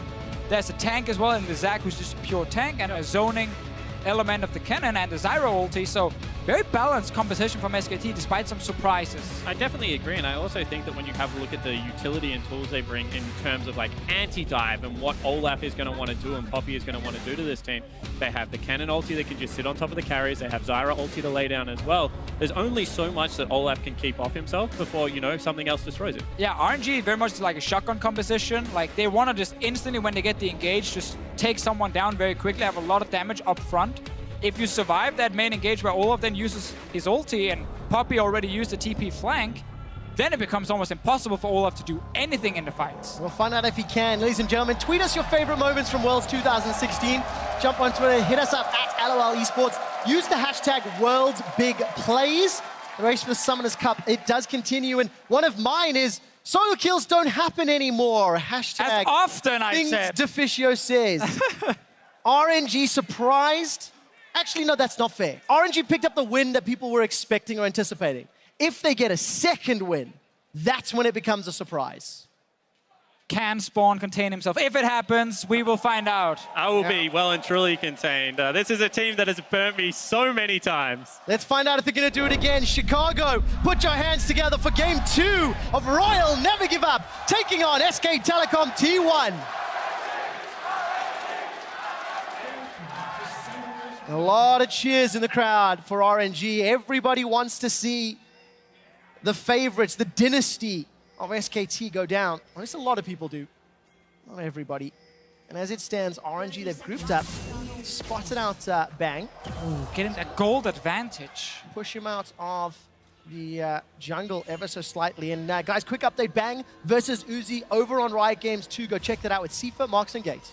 Yeah, and this is something that we expect out of these two teams. Actually, a very standard fan out, although Faker had to burn a summoner spell here, versus early game shenanigans coming out of the RNG lineup. Right, yeah, SKT likes to just kind of fan 5 and see, okay, is there anything happening, someone invading? So there's a bit of early vision just to spot the Grump, get to see if SKT is doing a camp and you can go in and interrupt it. Or if, for some reason, Blank was starting down on the bottom side, but that is definitely not something we expect. I still like the fact that we have, on one side, RNG, that composition that when they dive in the first time, can deal a lot of damage to you. Your CC does nothing against Olaf. So if he's actually strong and he can get to you in these mid-game fights, he can take down one of the carries. But if he fails to do it, then RNG has almost no way of getting to the backline of SKT. And you also have to be careful right now if you're SKT on what fights you take around the Poppy, because we've seen Lee Sins, Elises, all these champions get caught off guard by the fact that Poppy interrupts these big gap closers. So I really do think that if the counter engage is going to come in, it has to be very well thought out from SKT. Otherwise, it can be flipped on its head. It's important to note when you consider where Blank is going to be looking to engage from. Looper already taking a lot of autos from Duke. And this is a lane matchup that he should be pushed in. He should be in some trouble. But we're expecting Looper to survive and then set up TP plays elsewhere on the map. Exactly. Just don't try and 1v1. Don't try and play too aggressive in that lane if you're against the cannon. And Zach, what a weird jungle, to be honest. We get to see Wolf take some damage. Bottom lane, we talked about this last game. It's trading potions more than anything. And it feels exactly the same as game 1. The moment Uzi and Mata got to level 3 in the previous matchup, they turned the pressure around. So that's what we're expecting to see from Bang and Wolf. Elastic slingshot, that's going to bounce up onto MLXG. Unstable Mata. Remember, Blank can come back to life. And the more you kill Olaf, the harder he hits. Flash. Whoa. Time round, he's in trouble. Wolf is looking for more. Flash and Ignite is already used. Mata's looking to chase. The root comes down to MLXG. Flash away. Faker looks for the piercing arrow. First blood to SKT. They get it on MLXG. They're not done. That's another for Bang. What just happened? MLXG level 2 walked in towards SKT's jungle. Blank found him, jumped him, and MLXG could have just ran away. He had support coming up to help him, but he turned around when Wolf flashed over the wall to just throw one more axe. Mata went all in for it. That was such a risky play, and SKT just got gifted 2 kills. Yeah, they certainly did, and the bigger thing for this is they thought they could out-tempo the Zac, but the Zac was jungling quicker than what MLXG had given him credit for. So at the end of the day, they gamble everything on bad information, and it doesn't come up key. You have to think of what that does for the mindset. Now the game has swung so heavily in their favor. Such a big advantage for SKT. They drafted definitely a stronger top lane now compared to last game, so that's going to be good. Just keep Duke up here to push in towards that tower. Bot lane, you got the Zyra now on your side as well, so you just got to get past the first few levels from the Ezreal, and then actually you can start playing aggressive in that bot lane. And you got an early kill on your Zac. A scaling jungler. Super, super good start. I was just about to talk about how Zac is such a weird champion. Because so many things in the current meta can like interrupt his engages, like the Poppy W. If you're against something like a Tahm Kench as well, he really stops you from doing anything. A lot of champs can zone the Zac. But he has very, very good engage tools, and he can be super, super annoying if he's getting ahead in a game, because he just becomes unkillable in the mid game. And if there's one thing that SKT have been very good at throughout basically everything, is vision as well. Zac, you need to have good vision, need to be fully aware of what you're elastic slingshotting into. Mata dropped to below 200 hit points, losing the fight ever so slightly with that little plant. And Wolf is now going to back away. So even CS, but kill for Bang, kill for Blank. A couple of Lucy boots already picked up for Blank, so speed up the rotations, get more of those Ws, that unstable Mata, faster clear, etc. And I think that this is really key now to see the mindset of RNG, because they're going to lose the lanes. I mean, bottom lane already being picked up a serrated Dirk. That's against just a tier. So you have to be ready to scale. You have to be willing to take this one late game. Just in the same vein as we were talking about SKT last game, they have good straight line wave clear in the fact that they have the Victor. They have good disengage tools, but are they patient enough to play around it? Yeah, we definitely know SKT, if they get an early advantage, they know how to close out games. Unrelenting. It is so rare you see SKT throw away a big lead. Blank is trying to go mid lane, gets a flash. From Xiaohu. There's no flash from Blank, so he couldn't deliver that one over, and Xiaohu gets away. Now that timing is so important because Faker's gonna hit level 6 very soon. Yes, Xiaohu does have his cleanse, which can help him against the engage from Faker. Problem is, as slow will most likely follow from the Varus with his E, and then also Zac jumping in, and when you don't have a flash, you're just gonna get slowed down right after the snare, and then you're still going to die. So now SKT can return gank mid, and it's so hard to ward against Zac once he gets a few levels in his slingshot, because suddenly you gotta ward behind these different walls, further in towards the enemy jungle to actually see him sit around corners, otherwise he's still gonna get you. That's what Blank's gonna be looking to do. Plants pushing forward, Bang and Wolf shoving in this wave over and over. They're still down 10 CS. But obviously, Uzi's gonna extend that ever so slightly with this wave. Taking a quick look at MLXG, getting close to Ragnarok power. And he's gonna potentially come up top. Duke, ultimate and flashes up. It's just a ward that's being put down. Yeah, and that's a really dangerous gank because you're 2 melees into a cannon that has double summoner spells, so they're going for it. They are indeed. Keeper's Verdict goes down. Duke, Slicing Maelstrom comes up. MLXG, no ultimate, remember, so he just gets stunned up and not done yet. Undertow picks up. Brolaf once more. Thundering Strike comes down. Duke is looking for more. Elastic Slingshot interrupted! Cannot chase further. Blank, no bounce available. Undertow goes out, and SKT, they walk away. That could be important if Lupa can find the W's. Hold that thought, guys. Uzi's in a little bit of trouble. Arcane shifts forward, gets the exhaust, but no follow-up damage just yet. Yeah, that was a little bit trigger happy out of Wolf there. I don't think there was really a kill available. However, want to go back to the top. That was really patient out of Lupa. Hold up. Mata's in trouble. Down to, I think, double-digit HP, 30. But he gets away with his life. Flash and exhaust used. That's... Whoa. Go ahead, Spawn. They're done playing now in the bottom lane. You may talk. Are you sure? So, able to hold that W, not to chase, but because he knows that the potential counter game. What the? Arcane shift, flash is still up for Uzi. He flashes the second. Get me out of there. Not done What's yet. happening Now bottom Uzi, lane? he's running low on mana, going toe-to-toe. Uzi's gonna go down! No! Uzi's killed by Wolf! In the end, we get a kill. They were fighting for such a long time. Would you call that 1v1? I mean, as a support, yes, you know, just to give him some praise there. The power of Thunderlords. Blank is going to be able to steal a jungle camp and back away, and it's falling apart at the seams here. 2,000 gold before 10 minutes in favor of SKT. And you really have to credit how they're playing this early game because they're playing it on the knife edge, they're taking the risky trade, but because of the early kills, they are coming out ahead still. Yes, and they're fighting with information because they knew MLXG had spent so much time top lane. They could keep trading bottom lane knowing no jungler would be there. Wolf could actually go aggressive and chase the kill as well. Hadn't Olaf been there, he would obviously have died for it as well and have still used his flash. But that top lane gank, we tried to talk about before, MLXG did use Ghost. The reason they didn't just full commit, obviously not level 6. Never mind, bot lane trading again. It is trading, but nobody gets rooted until Mata does. This should be a kill for Bang. So easily secured. The plant lands the last auto. Wolf is looking for more. MLXG gets caught up, throws down the Ragnarok, and Undertow slows down. Uzi gets good damage onto Blank. Blank still should have his Cell Division passive up. Fake is not done. Roaming in through the rest of the jungle. 5 kills to 0, 3,000 gold lead, and this might even be tower first blood. And this is why SKT for so long has been the best team in the world, because when they have an advantage, they know exactly how to play around it and repetitively punish you for being greedy. They step up into a gank, they use their gap closers forward, and they smash them. And that's the thing right here, SKT just mechanically outplaying RNG in the bottom lane, winning these trades. Yeah, you get a bit of damage on mid tower, and that's about it. Duke even got to save his flash top lane. RNG didn't want to all fully commit because they didn't even know where Zac was. He could have jumped out from a bush somewhere.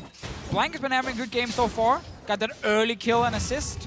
Perfect stuff for him. And when you have so many winning lanes as a jungler, it's just great to play League of Legends because no matter where you go, you're going to find something you can kill. Helps when RNG are presenting Pretty big targets as well. But you know that's what this team is going to do. They do not lose the game slowly. When they're behind, they look for kills to make up the goal. One of our biggest compliments last game was they're looking for structures to build that gold lead. This time around, you can see, back to old bad habits. They're just looking to fight over and over again, and they're getting punished. It starts in the bottom lane, honestly. First MLXG near the bottom lane with Mata coming up, and clearly the call was, hey, we can fight this one. But that was completely wrong. They gave up early kills, then bot lane died following that. Mata's gone down twice now. Cloud Drake for SKT. Uncontested. Wolf is able to zone away. No flash, but he's got his full complement of spells available. Strangle Thorns as well. The early dragon here for SKT 11. Also minutes for Cloud. And that's going to just allow them to move between these lanes, push this gigantic lead even further. And somehow RNG have to now play disciplined and controlled from behind.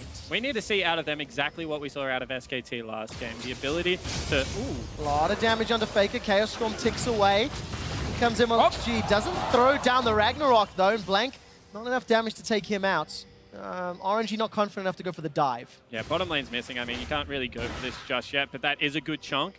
Gives them a little bit of time, and that's all they're buying for right now. Time to get to that late game scaling of the Ezreal, of the Poppy. Wolf is looking for Grasping Roots, finds Xiaohu. Deadly Flourish Cleanse comes out, flash away from the first shot. Second catches Mata, so does the third. And the fourth goes wide. That may have got a kill, but sidestep from Mata. And it's important now to think back to last game. You know, how did SKT get to that late game state? Because Faker was sitting mid on Victor, wave playing for 10-15 minutes, and RNG just kept trying to kill him in mid lane and kill his tower. That tower, this mid tower you see right here just below Xiaohu, actually didn't die until RNG got Baron and Elder Drake. This game, SKT have, again, a winning top lane that can play aggressive. They even have some fights in the bottom lane, it seems like. Teleport's coming in from Looper. Uzi's able to sidestep for now. Duke gets pinned against the wall. Uzi's not going to connect with that Mystic shot. Uzi's still running for life. Keeper's Verdict throws Duke up into the air. And here comes MLXG. A new challenger appears, and Duke is down. Another really sloppy play out of Duke, to be honest. We're talking about how they're doing this with full information. They have full vision. This time he thinks Blank's going to be able to help him, but MLXG gets there in time. Loop is able to also use the teleport. But this is only two members pushing this tower.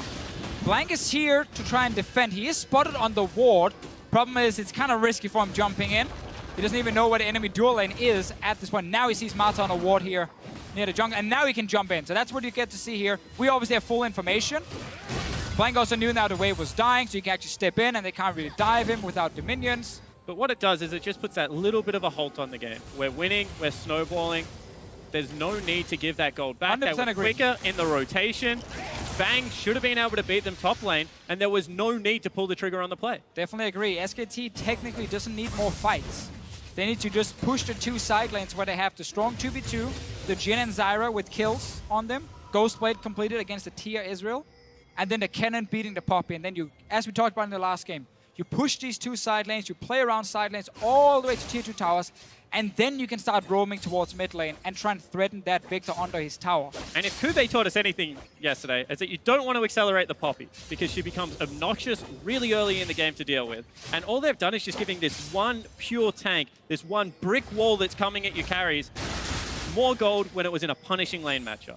Yeah, and that's something that Duke's going to need to rectify. He's still got a small advantage over Looper and should be able to bully him around. Looper's got a little bit of MR, a little bit of armor. And we've now got these Australia lanes as both duos up top. Yeah, and I would like to see Blank on top side now. He needs to play around this super strong 2v2 lane where this tower as well is very, very low. If Blank is there and Faker can move from mid, plus you have a TP advantage, then you can play super, super aggressive on top side because you can always have 5 members showing up before the enemy team. And this will allow SKT to just get down this tower eventually or even dive against RNG if Mata and Uzi are sitting alone trying to defend. Luckily, Mata and Uzi have their flashes available. Look at the bottom lane. MLXG moving in to help out Looper, but Looper's taken so much damage. Ultimate is available for Duke, so if a fight breaks out, MLHG's looking to zone this one out. There we go. Chaos Storm is down. Duke is taking a lot of damage. Not going to get the reply. Looper with the passive survives. They trade a tower for a kill and a tower. And one more time, this is RNG. They made mistakes in the early game, but they're trying to trade efficiently. This is a big play, however, from SKT, sieging up mid. Xiaohu, I think, reads the situation, backed away very, very early. And right here on your screen, we see why you need to push that side lane, because it forced Xiaohu and Victor to step into his own jungle instead of clearing a wave. And that just allowed SKT to have a full wave coming in, put up a few plants, and take the tower. It's all about threaten from the side with the flank. You don't have to go for it, but just threaten it and force the guy to step away. And one more time, you know, Duke, he gets taken down, turret gets killed, but this time SKT hit back. It's a 2-for-1 trade. They're jockeying for position around the map, and they've left a trail of deep wards to be able to revisit this play time and time again if the RNG lineup overextends for farm. Yeah, those wards now for SKT, though, they don't mean a whole... Actually, they will, because they're going to TP on it. Instantly teleport. Mata's going to get jumped on here by Blank. Wolf and Duke coming up from the river. Uzi cancelled his recall. Flash is available. Let's see if he can get away. The answer does not seem to be so. Uzi goes first. Mata follows shortly. And that is where everything falls apart for RNG. They ignored the deep vision. They just pushed out the lane, say, we don't care what's behind us. SKT found an opening that wasn't even supposed to be there. Normally, you would just forget about those wards, recall, put the new wards in the bottom lane, and take another dragon. But because RNG just pushed out, ignored the vision, they actually got jumped and died again. And this is really key, because one more time, now if they can get the Rift Herald over onto Duke, someone that's being punished, gives him a little bit more one-on-one. Maybe he can actually stick with the Poppy. Doesn't look like they're giving it to him, however. That's interesting. You're dead to us, Duke. You've died too many times. SKT is now playing 4v5. But this is a play that, you know, you could see was telegraphed from SKT. They controlled the top side of the map so beautifully for so long. And then they weren't hesitant when they pulled the trigger. They knew that they had the information one more time. As soon as they saw RNG just completely ignore those wards, something we don't see back in the LCK ever, they're like, okay, let's pick up some more free kills. Got themselves two, got themselves a Rift Herald. Looper's got a couple of minutes to play with the teleport advantage. But SKT have so much information to work with and such a gigantic lead. Their namesake is so funny, however, because 2 Cloud Drakes spawned for SKT. I mean, they play the early game just as punishing. Gonna get a third one. Actually, no, that is the second one. I thought they just took it. Yeah, so this is so, like, for a tiny thing, it is incredibly punishing because they don't have the same danger when they're around Baron. It's still quick, but it's not double Mountain Drake quick. And they don't have the scaling advantage of having that Infernal on their side versus what is still a potent late game comp. But they can move very fast. They can. Are you over on the Cloud Drake hype train now? We are in North America after all. It has also been buffed since it has actually a lot of the negative opinions, I should say. The point about Cloud Drake is just like, yes, it does help you, like rotate very, very quick between lanes and so on. But when it comes to finishing big objectives or big team fights, it doesn't really help you. Slightly before with the positioning, but people want Mountain and Infernal because Mountain gets you, you know, an easier Baron, and Infernal often gets you easier team fights later on. Good damage there from Faker on that piercing arrow. That's going to push Xiaohu away, even if it's just temporarily. Looper's got TP available, but not the greatest vision to work with in behind the SKT backline. And SKT decide not to pressure that inner mid turret. We're approaching 20 minutes in the game, and Rift Herald was secured. It was the 8th Rift Herald of Worlds, actually. Faker, despite having no support, is not a threat. RNG decide not to go forward. And this is actually really smart from RNG because they got bottom lane pushing, they push out top lane. It means the longer you stay mid, the more farm you lose and the more you get punished. So SKT, they don't overextend for it. They just back away. But one more time, SKT in the driving seat right now. They're 5,000 gold, nearly 6,000 gold in the lead. But it's what they do at this stage of the game, how they control vision around Baron, how they start sieging up these next 2 turrets, because it's going to be hard. It will, but if you're SKT, you know, it's kind of a luxury problem for you. Like, oh, damn, we're so far ahead, we can't just, you know, take a Baron because it hasn't even spawned yet. Yeah. So it's okay for them right now to be like, all right, let's slow down for 5 minutes, just keep farming 3 lanes. And the most important thing to do now with this advantage is to take away jungle camps. It might look like a small difference at first, but when you keep doing it over and over, steal away every camp, the enemy team just falls further and further behind until you're strong enough to take Baron. Okay, gentlemen, I need to now get you to take note of what SKT do in the middle game with the same sort of lead that RNG had from game 1. Now, RNG floundered it because not only did they not make the best moves, SKT defended well. So that's what I want to compare, how these two teams play, because they're in opposite positions. The only mistake I saw from SKT in this game was Duke. Going bot lane, trying to get the kill, dying, and then after, when they wanted to make a play on top side for the tier 1 top tower, he stayed under his tower and got dove again and died. Outside of that, SKT has actually played this super, super well and much cleaner than RNG. SKT showed why you play side lanes, and now they find Looper. Looper's trying to get away. Stranglethorns has been used. Curtain Call comes down as well. Faker's still got the Chain of Corruption. Is going to lock down Looper. A lot of damage. Everybody's getting involved. Looper surviving for a very long time. Long enough for the rest of RNG to make it up. Looper survives. Blank says, let's bounce. And Xiaohu's putting some damage down. MLXG comes in, gets 2 undertows. Can't pick up the axe. And SKT are sent running. Duke still doesn't teleport in. They saved Looper's life. It was just off cooldown, so wasn't able to make it there in time. Now it's about to come up. There's a ward behind RNG, good TP2, but the rest of SKT are too low. So many ultis used to try and kill Looper. But again, that fish in the barrel just refuses to sit still, dodges around. And this time they don't have the deep vision, so when Looper turns around for the play, they have to respect it a little bit more than they did last time, and they maybe taper the damage just a little bit, which means the turnaround play is available. How scary is that when 4 members of SKT are hammering away on Looper and he still survives that long? Honestly, Looper was too tanky, and they missed almost all the abilities, which is the second part of that, but SKT just thought they could get an easy pick. They didn't. That's why RNG bounced back, and actually really well played by Looper, staying alive, getting that top tower as a reward. So RNG gets a bit of gold, but now the play is always around next Dragon and Baron, because Baron is alive. You have Zac who can tank it.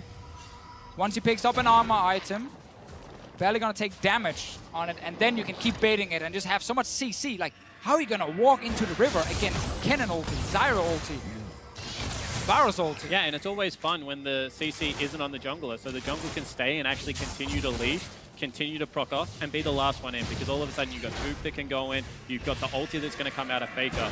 As this team is running headfirst into you, as you know that RNG is going to at some point during this game.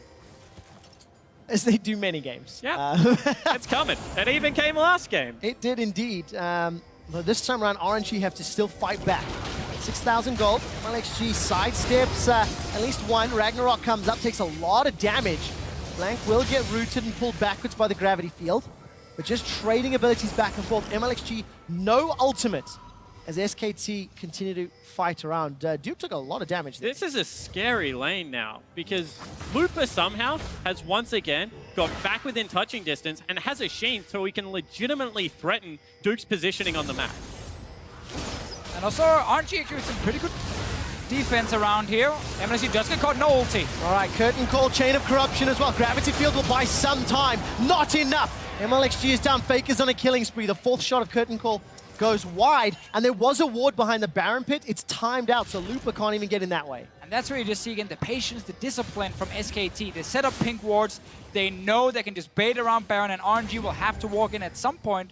Once the blue trinket's on cooldown, someone is going to face check, and you just collapse on that guy and you kill him instantly. Everyone from RNG is recalling right now, and SKT, they're starting Baron. They're going to potentially get this one. Looper making his way in. SKT is going to go fairly slow. It's very early in the game, 24 minutes. Looper's made up. He's going to get some vision. Keeper's verdict here. All right, Keeper's verdict is winding up, catches Blank. That's a problem. Blank had no flash available. Firing down. Uzi's down! Wolf takes him out. Xiaohu's now running for his life, in a little bit of trouble. Blue Sentinel even pulled in by SKT. Right, Baron is stopped. It cost Uzi's life, but I think that might be worth it. And RNG actually got the TP out of Duker. There it is again, the Duke of TPs, man. That's second time we do it now. Duke is TP. He just forgot an R, it's not his fault. Move on, someone else. So no teleport for Duke means small windows for Looper. Yeah, makes it a bit harder for SKT to set up the same bait. Certainly does, and when you have a look at this, I think that SKT's discipline is so key in this matchup, because RNG just keeps coming at them. And SKT has just been able to weather that storm and be very comfortable with it. But the 3rd dragon... Yeah, they're mad now. What is this? Ocean Drake at 25 minutes? Well, regen's going to help them out ever so slightly. Ever so slightly. Ever so slightly. Ever so, They're the poke so comp. slightly. I mean, if anything, RNG wants the Ocean Drake. They're the hard engage comp. They are indeed. But they can't engage yet. I want to contrast, SKT, they built up a good lead. They played well around Baron. But because it was so early, they didn't have a mountain, they didn't have damage to kill Baron quick enough. And I think that's what allowed RNG buy some more time and get back in here. And a good ulti from Lupa as well, getting Blank out of the Baron pit, so even finishing the Baron was not an option. Then we saw the Duke TP get cancelled, and that now means SKT kind of needs to slow down. For a few minutes, they need that TP back from the cannon so they can keep playing bottom side and not just have Lupa pushing up bot lane over and over. And it just buys a bit of time for RNG. Buys more time for Lupa to get more items. He need the Iceborne, and then he can actually really just sit on top of this cannon and be super annoying. That's the second time we've seen Lupa actually pushing Duke away from the lane. Duke, second item, Void Staff, got that Wrist Guard and Fiendish Codex for now, but no big items after that.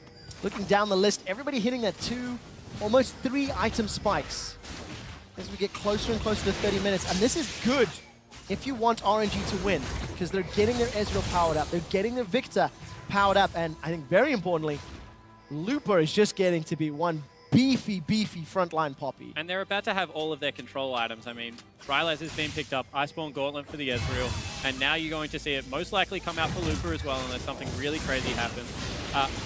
I think that this just allows them to slow down the pace of the game, catch that big breath, because you could see they were getting carried away, but it's 7,000 gold, and SKT, for the next 20 minutes, is still going to be the team playing with all of the priority in this game.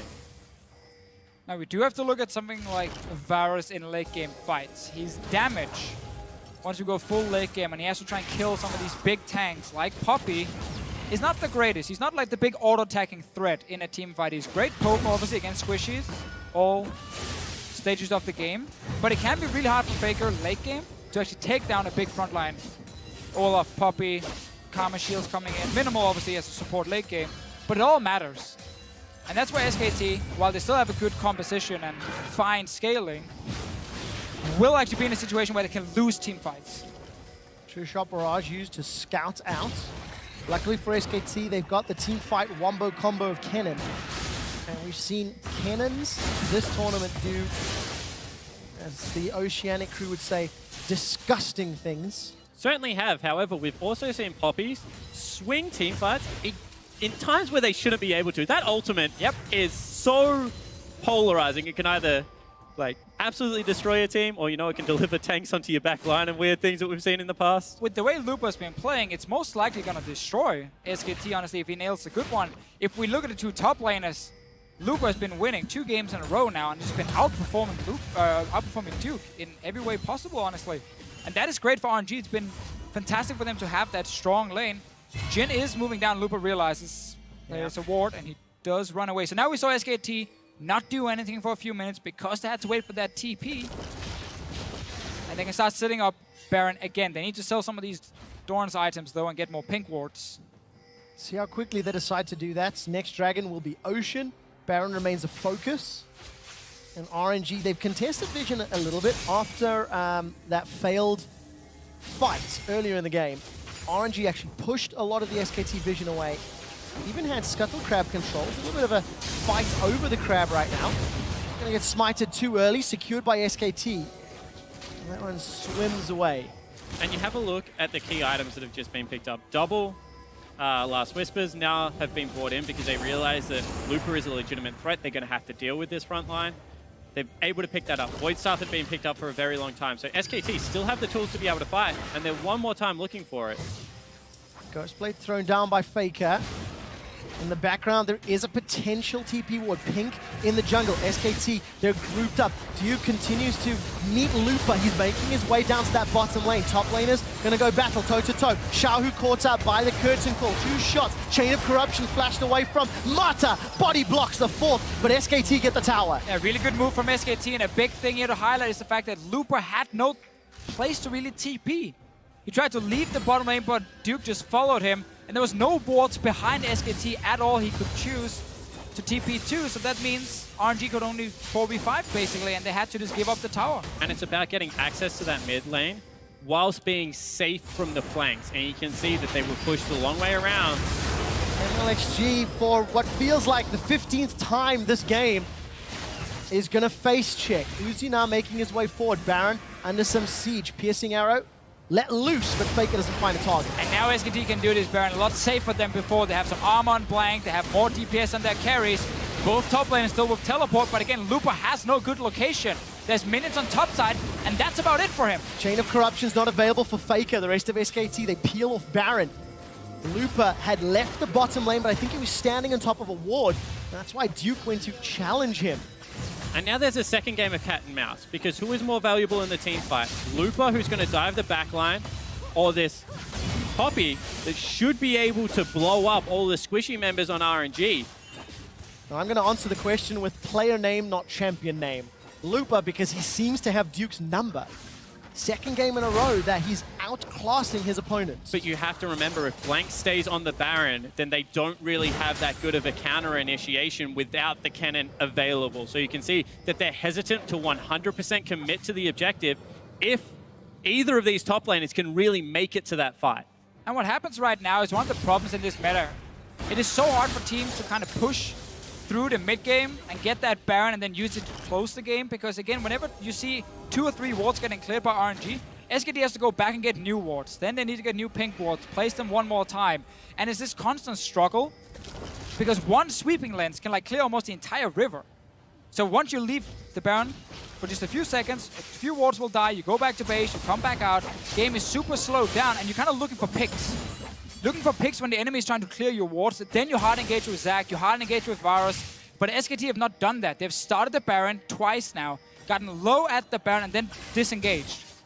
When RNG is looking to clear these wards, engage on them, like you did on the Olaf, and then do it a second time without starting the Baron. Kill the blue wards, watch RNG walk up to this river again, and then hard engage a second time. Look for picks over Baron, because it's so hard for you to finish that Baron at the moment. However, RNG has flirted with danger. They've made them commit to the objective before they've been willing to face check, and have been able to, I guess, ride that dangerous balance between giving up an objective for free and face checking to the death and ultimately costing you the game. And another Ocean Drake. Another Ocean Drake. So double Cloud, double Ocean. Uzi tried to snipe the red buff. It was smited by Blank. 12 minutes ago, I said, let's compare mid games. SKT made it very, very, very clear they're trying to play the Baron game, but it has not actually netted them an advantage. They've got a little bit of control in RNG. Yes, they're still down a gigantic amount of gold, but obviously, as we always say and love to say, the later this game goes, the less relevant that becomes.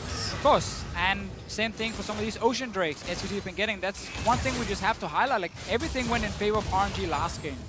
Won the early game into Mountain, Infernal, Mountain, which they then used to rush a Baron later on.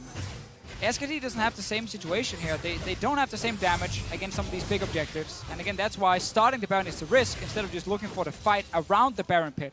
It's only 2 blue trinkets. Once they're used, enemy team has to walk in and face check. So what does RNG have to do? Looper is obviously going to be one of the keys to this, because we know how SKT want to advance their lead to win.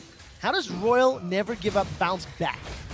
They're just looking for mid lane control, wave clear, and being able to force them off the Baron time and time again. Because if they get Victor and Ezreal to late game, they're going to be confident. Chain of Corruption's been used. MLXG's rolling around at the Ragnarok. Mata takes a lot of damage, but is able to flash away. Follow-up flash by Blank. He's bouncing up in 3 RNG members' faces. MLXG did not use Ghost, and teleports from Looper and Duke still available. And here we did see SKT instantly looking for the fight. Started Baron to bait RNG in. Instant disengage to look for that fight. But the problem for SKT is this bot lane is getting out of hand. Looper is going to get that tower down. All RNG is looking for right now is that one big team fight. They're still around this Baron pit. It's only Mata who's not here. And there's actually a ward now in this red buff area and the river for Looper to TP on. There's a lot of ultimates not available on the side of SKT. Baron's down to roughly half hit points, down to 3,000. Teleports coming in for Looper. Duke is joining as well. The Baron will get secured by SKT, but Duke will lose his life for it. Gets nothing down.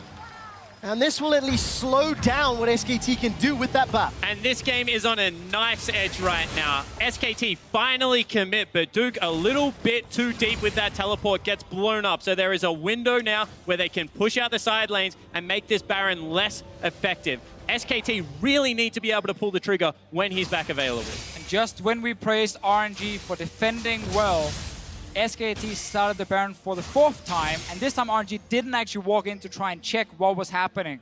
Mata was obviously running from base, so maybe they didn't feel too confident walking into the Baron area, but that finally allowed SKT to take it down. It was close. RNG just spotted them when it was too late. And finally SKT gets the objective. Elder Drake is going to be next if we want to look at big options. Another one is actually start sieging. With your Varus, with your Jhin, you have 2 outer turrets in bot and top lane to go for. I don't think they're mutually exclusive. I mean, right now, you try and get the Baron buff into a couple of lanes, shove them off, go back to Elder Dragon, and with 4 Drakes, that burn damage is going to be so brutal, both out of the Jhin as well as the Varus. I mean, you have to start talking about Keystone Masteries at this stage. Ooh. Ah, bangers. Ghost played it up. Doesn't find the root, though. I mean, that would have taken a couple of reloads on Bang's side to get the kill. Yeah, it certainly would have. So, you know, Death by a Touch, when you get into this late game, when you're able to pick up that Elder Drake, that's going to start really hurting the members of RNG. However, you've just seen what happens when Bang shoots Looper. Pretty much nothing at this stage of the game as well. And you don't want to have to put any bullets into that Poppy. Yeah, and I can't imagine that Faker would have a vastly different amount of damage either with those piercing arrows. That front line for Looper, Randian's Omen, Thornmail, Frozen Fist. So much armor to work with. They're pinging out the fact that Zac is top right now. What sort of engage can RNG pull off? No teleport available. Wave clear from Faker, actually used inside the jungle rather to kill those Krogs. Yeah, very interesting play from Blank here. What he did top was he set up a slow push. He pushed it out. He knew now it's going to actually start pushing slowly for SKT towards that top lane tier 2 tower. So SKT is relying on killing his bot lane tower here and then rotate top with the big wave. Or have RNG send a member to defend top lane because no one has teleport on RNG right now. And that will then allow SKT to get a bot lane tower near the base instead. They got the first one for free. Next one requires a member from RNG to show top lane with this big wave. Look at your minimap, guys. It's building up bigger and bigger. That's why Blank was up there. And it basically means SKT can either stay bot and look for tower, or they can go towards that Elder Drake once it spawns. And all the while, as Poppy is the one responding to these pushes, Uzi and Xiaohu are just being rained upon by skill shot after skill shot, and that hurts them. It does indeed. Second shot connects, third does as well. Duke is getting a couple of autos onto that inhibitor turret. Mid lane and top lane pushing towards. Looper's come in from behind. Eats a lot of plant damage. Very good Stranglethorn slows down the RNG engage. Looper will go down. That's what Duke was looking for. Slicing Maelstrom gets a kill. Blank's looking to bounce up in Uzi's face. Uzi flashes to safety and this will open the base. Inhibitor turret down. Inhibitor follows very quickly after, and SK Telecom have opened up game 2 in the series. And just great positioning and play from Wolf here. He was standing so far up in the lane that he could see the Poppy coming and then snare the Poppy instantly, stopping the flank from happening. SKT gets exactly what they want. Never mind these big waves now because they already got what they needed in the bottom lane. Yeah, they break open the base and now they have even better access towards the Baron as it respawns. Someone's going to have to respond to the super creep, and with 20 seconds left, I don't even know whether they can defend the Elder Dragon. So this game, you know, they were defending well, RNG, but SKT, the later it got, the more confident they became in their movements. And that is why you can slow down the mid game if you have an advantage, because it only takes one mistake from the enemy team, and you get that big objective, you get that inhib turret you need, and then you open up the game again, and you can start playing more fast-paced. Look for bigger things, and look for a big team fight as well. SK Telecom secure this Elder Dragon uncontested. RNG nowhere to be found, and that's a 40-minute Elder. Going to amplify the power of Cloud and of Ocean.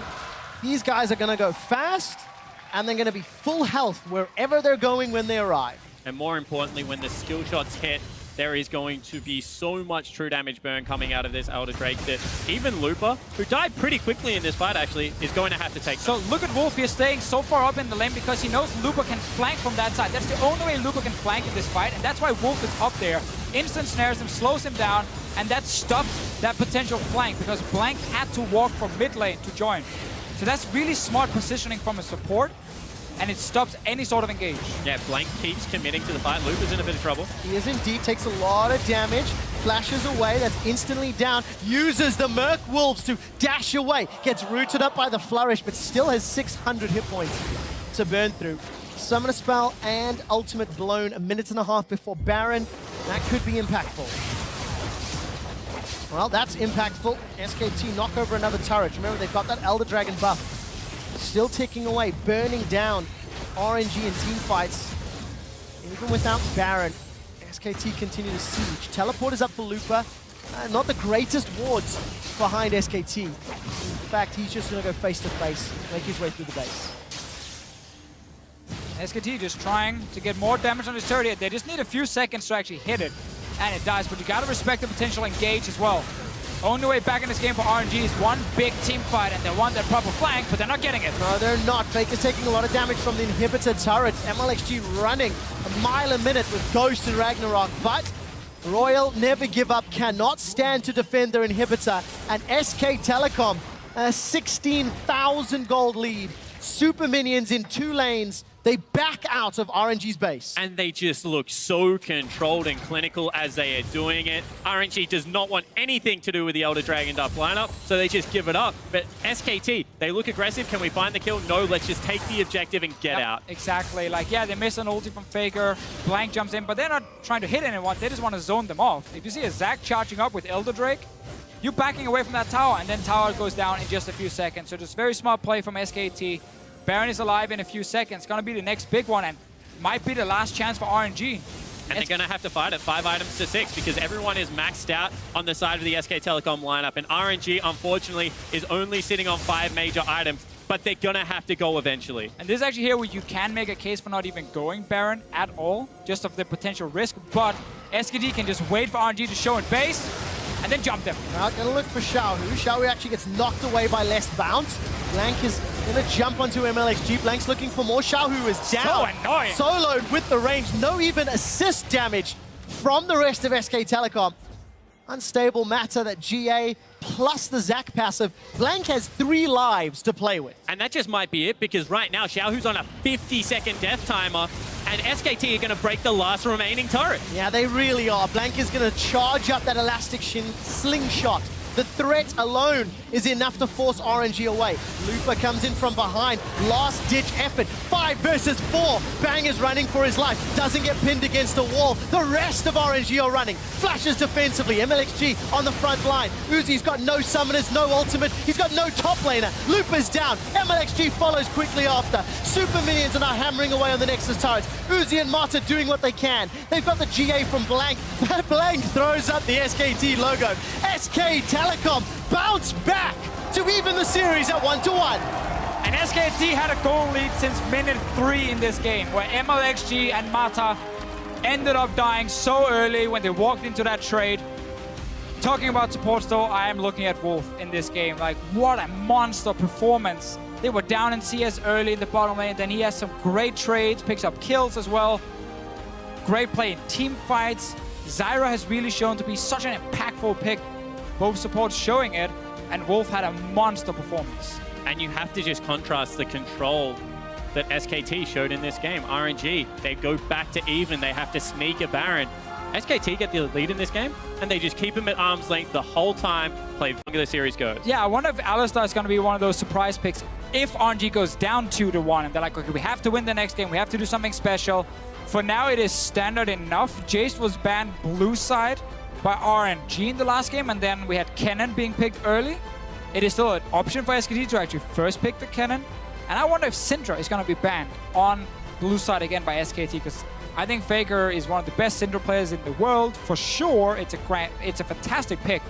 And you can actually force the other team to ban it. But you are going to have to be willing to first pick it. Yes, you have to Xiaohu, when he was known as Angel Beats, I talk about it a lot. LeBlanc, Syndra, that were his 2 go-to champions. Syndra has risen in popularity since then. The triple sphere stun is huge. So Faker, if you're willing to throw this gauntlet, you have to be willing to pick. RNG also has Nidalee to look at. Blank does play Nidalee while Benki does not. So it is like a bit of a trade-off. RNG can actually leave both open, ban something third, and then take the Nidalee as a trade for Syndra, or get the Syndra as a trade for Nidalee, which I think would be a smart choice by RNG now, unless they just want to ban Syndra and not deal with it. All right, question is answered. Is Nidalee taken away? Okay. Shahu's already played Vladimir once this series. I want to see Vladimir Syndra here. into Syndra Give it is to what we me. see all the time. 10 seconds gone, and already SKT have locked that in. So now RNG needs to have a plan. They need to draft a composition that can deal with Syndra. Some of the picks are like support-wise, Tahm Kench, Braum. Some of them can block some of the damage from Syndra works. Mid lane, Vladimir is being used a lot because you can't one-shot him in the late game, and he kind of outscales Syndra in these big team fights. They have to draft some picks that can deal with Syndra. Otherwise, they're going to get smacked. But they know this is coming. I mean, you do not leave open exactly. the best mid laner for the best player in the world without a game plan. So what do we see now? Do we see something like an Alistar come out with CC built into that mid lane, or do we just see, once again, neutralizing factors? This is a very big gamble, but we expected them to take one. But was Elise really that scary that you had to ban Elise instead of Syndra? When we have a pick that's actually being picked more than Elise now in Olaf been taken. It's not even like they stole away that one. They actually went for Lee Sin. So they gave SKT what they were looking for. We get their... Or well, I guess we get Duke trying to get a safe pick with the Nard top lane. But the Arcanus... I know it looks great on paper with the Aurelion Soul, but it loses lane to Syndra. Vladimir is the one we normally see as the counter pick to Syndra. The last time somebody tried to pick a champion that loses lane to Faker was Jensen. That did not end well for him. We're expecting the Vladimir. It's something we've seen a lot this tournament. I want to know what else RNG locks in. They can counter-pick Duke's top lane Gnar for Lupa later in the draft, and it feels like that's what they're going to do. Right now, Mata prioritizing the Karma. No Tahm Kench, no Alistar, no super surprise to try and deal with Syndra. It's a problem because if they pick one of the melee supports, they lose the bot lane. And then you lose bot lane and mid lane early game, and then you basically forfeit the entire game. So they have to draft for laning phase. But we got some squishy picks already down that bottom lane, and Syndra would love to go down there and destroy one of them. We also have a heck of a lot of damage, is the only juxtaposition. So if Faker gets kicked into the team, something along those lines, there's not really all that much that I'm looking at right now that saves Faker himself. And Syndra is very squishy, whilst being very high burst and good control mage. But SKT really said, like, they set themselves in a good spot here, getting either first pick Nidalee or first pick Syndra, and also they ban away Jace and Gnar from Looper and then go, sorry, Jace and Kennen from Looper and go with the Gnar. Normally you see Kennen into Gnar as a really good matchup for Kennen. A lot of these carry picks are now being banned away. If he does go Rumble, yes, Rumble can do more than fine versus Gnar, but Gnar gets like a Hex String and just try and farm it out and do nothing else for the first 20 minutes. Let's find out if Lupa locks it in. It will be locked in. So for the third time this tournament, Lupa plays Rumble. 1 win, 1 loss under his belt. SK Telecom have got a very quick 1-2 punch type of team composition. Early in mid-game, Syndra and Gnar and Olaf going to do so well. Mid-game, Ezreal takes off.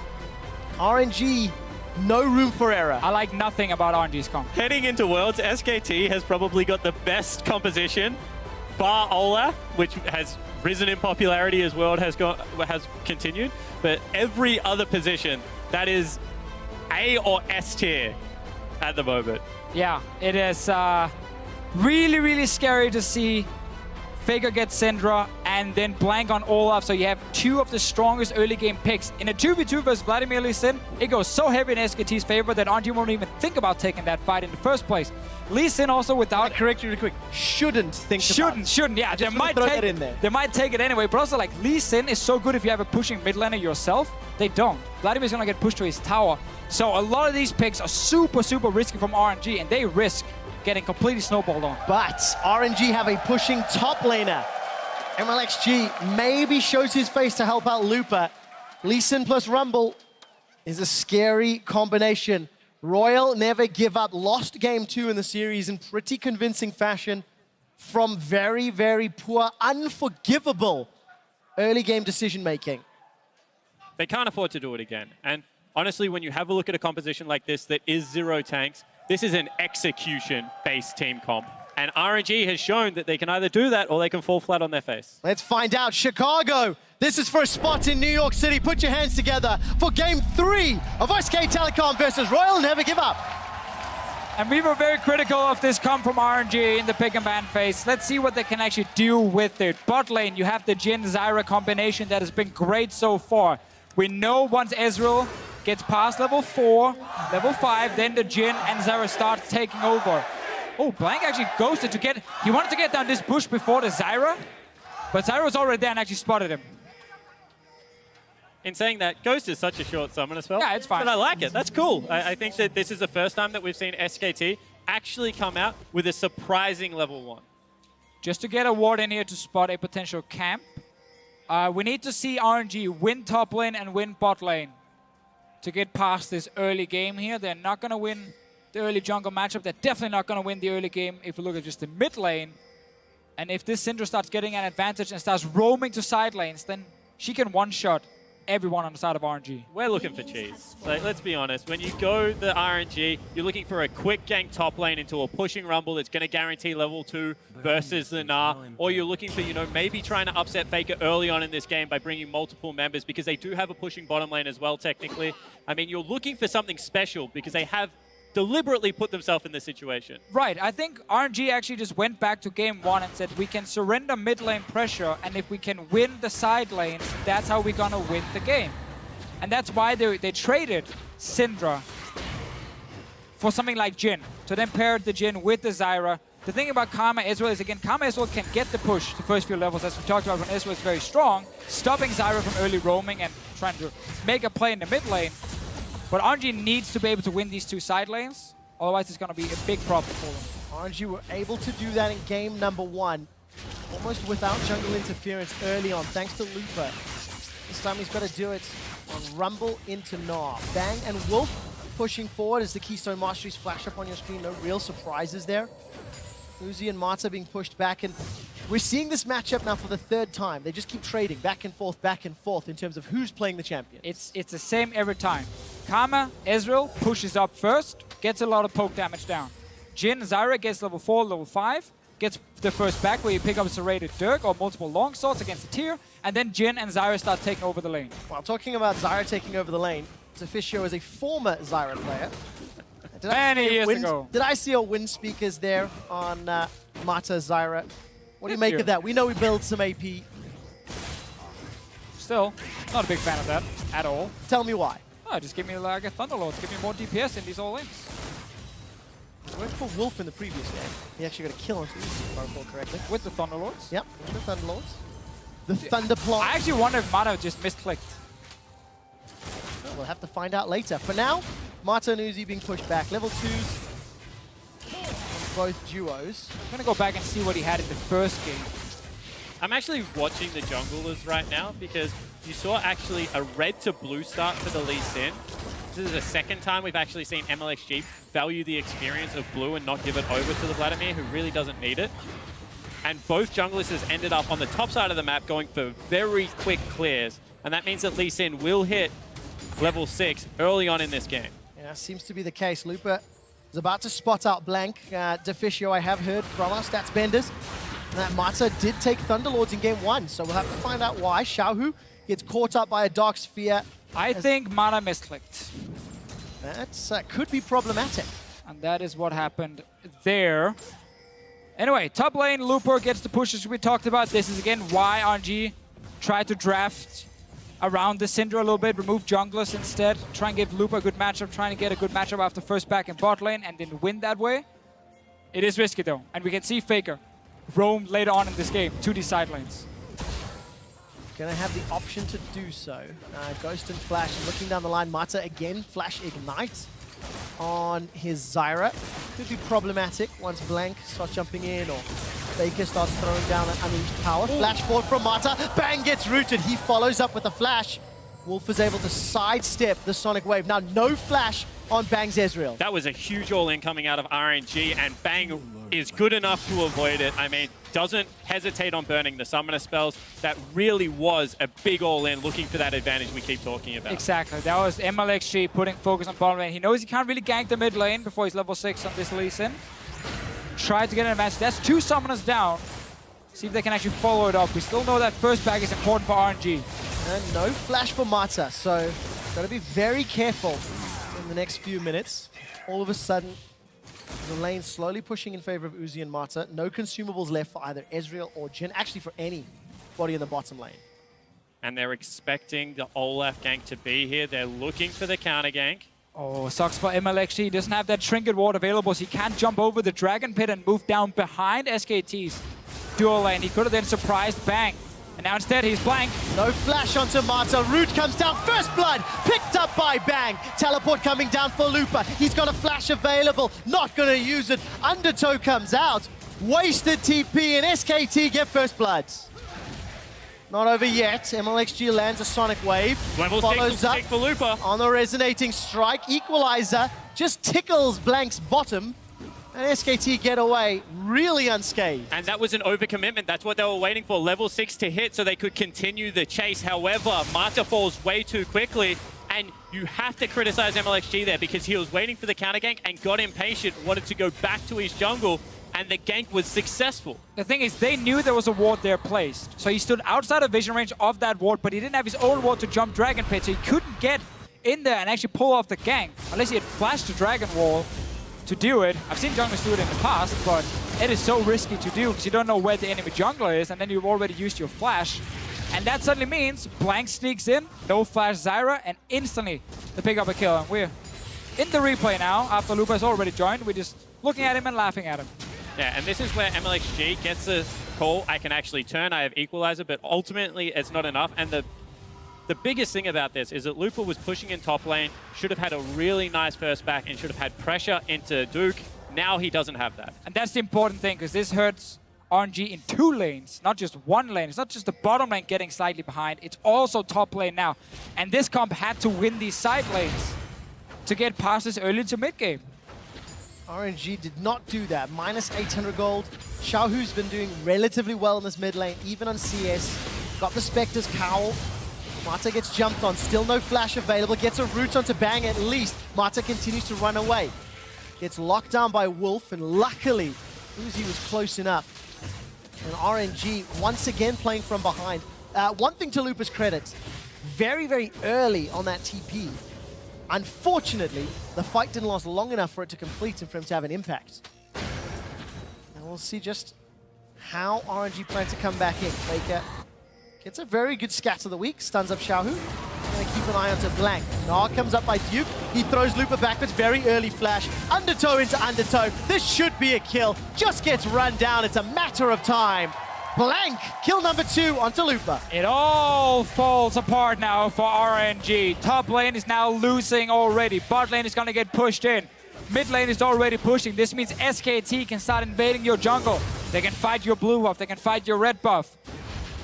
MLXG needs to pull up a good gank here. He is level 6. He's spotted by the pink ward and he's coming. No flash for Blank. MLXG. Flash, kick. Root doesn't find Bang. Mata's in trouble. Teleport's coming down from Duke. Mata's rooted. They trade 1 for 1. But they get a teleport for the deal. Yeah, really nice moves there out of MLXG. Goes for the person that doesn't have flash still in that lane. No exhaust really there to follow up. So he looks for the window. However, you have to say that Blank right now pretty much outperforming the jungler from RNG, and it's putting pressure on the Lee Sin to be able to make ganks happen. He's down bottom lane now as well, looking for more. Uzi does have flash, so does Mata. You might as well just burn that flash. MLXG's waiting around. As soon as he shows his face, Blank gets antsy and turns around. Unleashed power from Faker onto Xiaohu, chunks him down. And he's going to be using those transfusions to heal right back up. But pressure, that's what Syndra does. All right, curtain call. First shot goes wide. Uzi fires the second, the third, the fourth, but it's MLXG that goes down. Now it's falling apart. RNG is just forcing time and time again where they do not have to. You can see that they're getting very antsy with the plays. And SKT, they are just so good at punishing these mistakes. You cannot afford to make them in the early game. Now you get the invade on blue buff easier than SKT expected because obviously MLXG is dead. Blank was just sitting near that pink wall down the tri-bush. MLXG went aggressive. After Blank had already been bot lane, he was actually just bot lane, walked out of the bottom lane. If you look at his replay, he walks out, he's at that pink ward, and then he's like, oh, okay, MLXG is now going aggressive. Fine, I'll rejoin. And you can see, this is actually really clutch out of Wolf. He empowers the W, baits you in. You think that he has less health. He still has exhaust available. I mean, everything there is just set up so crisply. However, the play shouldn't exist from RNG. That's an outright force, and they shouldn't have to make those plays. And gentlemen, going to go back to pick some mans where we said RNG shouldn't play hyper-aggressive, shouldn't look for some fights. And that's exactly what they did. Two-shot barrage to clear the wave. Equalizer was used up top as Lupa returns to lane. I mean, that's the thing. I don't mind them playing aggressive once they had a good first back to the bot lane, picked up some items against the tier, then start playing aggressive around bottom side. But they already gave up kills before that, making it even harder. They are doing the correct thing technically in focusing bottom lane because they needed that lane to win, to take that early bot lane tower and actually start snowballing the game. Because now we're getting into this mid-game point, the Syndra is going to look for some of these squishies and just one-shot them every single time. And late game, you have tanks on SKT and you have no tanks on RNG. I'll give some credit to RNG. They steal away that Cloud Drake uncontested. Duke is about to gnaw out, throws Looper against the wall, stuns him with the wallop, crunches down, looks for more. One last auto. Duke solos Looper and says, game one, sends my regards. Beautiful play out of Duke. Hides in the second brush, has the first brush warded, knows that Looper wants to go aggressive. Once he's in overheat range, he just punishes. And this is what Duke should be able to do. He is a great 1v1 top laner. Dum dum dum dum dum dum blank. Ah, blank into the axe into the wall. He pulled the undertow short. MLXG gets away with it, but this will cost Tower first blood in favor of Faker and Blank. Yeah, exactly. Vladimir can keep even in form, but he can't stop the Syndra from pushing. We get to see top lane 1v1 again. And look, he's just waiting for the window where he can go in because he knows the next couple of scrap shields are going to force the overheat. Looper, with no flash, with no ultimate available, has absolutely nowhere to go and gets crushed. Crunched, I think it is. Quite literally. Yeah, he actually got crunched. You're 100% correct. And sadly for Looper, this is what happens when you TP out of your lane very early and you start falling behind and get ganked right after and no flash. Unleash power, not going to get used by Faker. Frozen Mallet was picked up by Duke. Really going to commit to that side lane 1v1 style of Gnaw. And when you've got this sort of advantage over Rumble, you can just bully him in mini Gnaw all day long. Yeah, Rumble is not like a 1v1 champion. He wants to team fight. And Gnaw can go Frozen Mallet into Hexdrinker and just split push all day long and be much stronger later on in the game in the side lane. Rumble really needs to get into this team fight. So does Vladimir, so does the Zyra. For RNG to win, setting up a small trap. Duke has no flash. MLXG does have flash. Xiaohu's even coming up for this one. Duke knows something's up. There's been a number of pings. Yeah, mid lane is missing. Top and middle. Wasted time. MLXG and Looper, they back away. Can't even find the opportunity. Duke does not overextend. And they don't want to overextend for the play because Duke's Narvar is building up nicely. Faker had disappeared into bottom fog of war, and you could see that Uzi and Mata weren't willing to give up the turret, so they have to call that play away. Otherwise, there's a 4v2 on the bottom side of the map waiting to happen. And now you're playing against a perma blue buff Syndra who can take 2 buffs on the map because you own both jungles, basically. RNG can't really do anything to stop you. And it's just a matter of time before this bot lane tower either dies or SKT just goes for the straight up dive with Faker coming down, with Blank coming down, and just 4v2 against RNG. You can also do it on top side. They can dive the Rumble as well if they want to and take that tower. Right now you can go to every lane if you're SKT and you can win. SKT have got so many options available to them. Infernal Drake is up next. They've got a 4,000 gold lead before 15 minutes. And MLXG is just scrambling. He's down 12 CS, Blank 201, Duke 101, and now the bottom tower is being sieged. And that was a TP ward placed here by Blank. It got cleared out instantly by MLXG. He can just put down another one, or TP to this one and try bush. And that means RNG should leave the bottom lane now. Otherwise, Duke can TP down, and then you're gonna die. Oh, Matzo was in the lane when you said that. Lupu's got a teleport available as well. It looks like Mata and Uzi have made it out, but it will concede the tower. But the fact that they don't even have to burn anything for it, they can just posture for the play, use none of the spells that are required because they have priority in the top lane, priority in mid lane. Nothing is being pushed in RNG's favor right now. SKT pretty much bluffs them off the turret, don't have to burn anything, and still pick up the objective. It's the beautiful thing when a team just plays by the book. What's the optimal play right now? Set up a potential dive bot. Okay, let's do that. Enemy team has to now just walk away. Faker sadly is not in a position to fight for this blue buff, so he has to give it over. But who's gonna get it? Lee Sin or Vladimir? Meh, no one cares. Duke's looking to solo Looper under the tower, but his Mega Gnar runs out. It's good damage onto Looper. And this is where now 15 minutes in, down 6,000 gold. Now you punish RNG. Now you talk about this picks and bans, this draft that they opted into. They didn't play it properly, and they've been punished severely. And this is what getting access to mid lane looks like in a very high-level game of League of Legends, because it means that Faker is always chipping out Xiaohu, and it gives you access to both of the jungles, so you can spot ganks when they're coming topside, and it also gives you more room to make your bottom side plays. You can always move first to them, and honestly, right now, RNG is just hemorrhaging. Yeah. I mean, RNG very clearly gambled in the Pick a Man phase. That's why we said we also didn't like it, because it's so risky, but it was a full gamble on winning the two side lanes, letting Faker, yes, let him win mid, but just try and keep him there, and then see if we can snowball, especially the bottom lane, get that bot lane tower, and then move Uzi and Mata around the map and be this strong force we can play around. Problem is, you didn't get that kill on the first gank, and then you overcommitted after and gave up 2 or 3 kills in the bottom lane. So then your composition falls apart. And now you have to look at what they're willing to do to try and buy themselves back in. Just go straight Leandri's Torment, no boots upgrade as you would normally see out of Looper.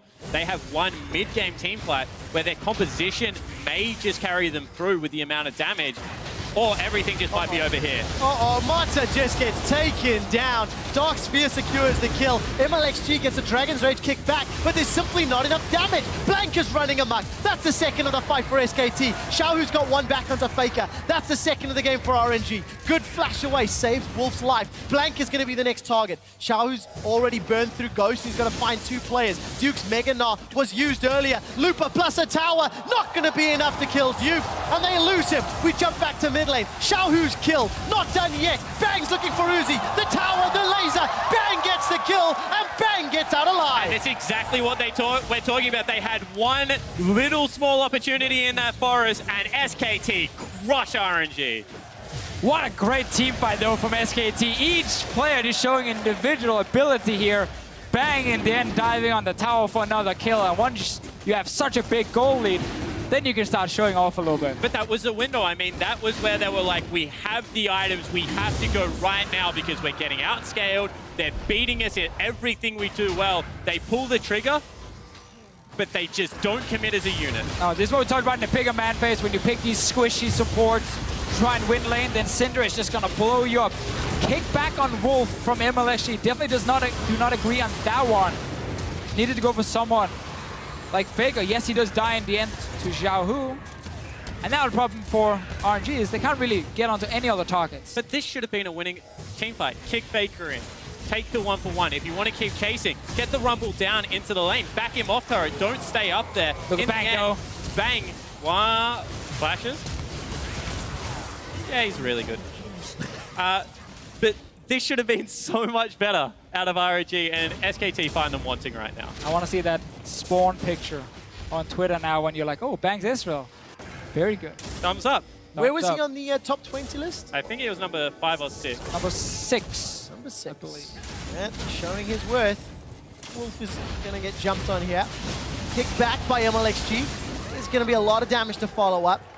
We just need 13 more of those the LPL region right now. One thing I've noticed today, let's see it after here. This is probably not gonna, oh, actually. Xiaohu's looking for more. Sanguine Pool under the tower. RNG are going very aggressive for this. Xiaohu's taking a lot of damage. Equalizer thrown down into the mid lane. Blank and Faker make it out alive. RNG got a minion wave to work with, but look top. Duke is sieging, pushing down the tower. Bang has now joined the rest of SKT in the mid lane. There's not enough damage. Uzi's looking to zone away Bang. A lot of damage. Faker kills MLXG. That's the early game damage of Syndra. Looper's running for his life, overheating. Scrap Heap Shield's gonna come back up, get a little bit of movement speed. Turn back around for a second or two. I'm not sure you want this fight, fam. Looper's gonna be in trouble. Manages to escape. In comes Zyra. Root onto Blank. The fight's not over. Overheating for Looper. That's the shutdown goal. Small advantage, but he gets dropped by the True Shot Barrage. Faker gets another. Secured with Scatter the Weak, and SKT get a tower. RNG, they try it again. They know we just have to go all in for some fights here in the mid game to try and win. They don't have to wave clear to just stall the game another 20 minutes. Sadly for them, it backfired once more. However, this is an RNG playing towards their tendency. They don't lose gracefully.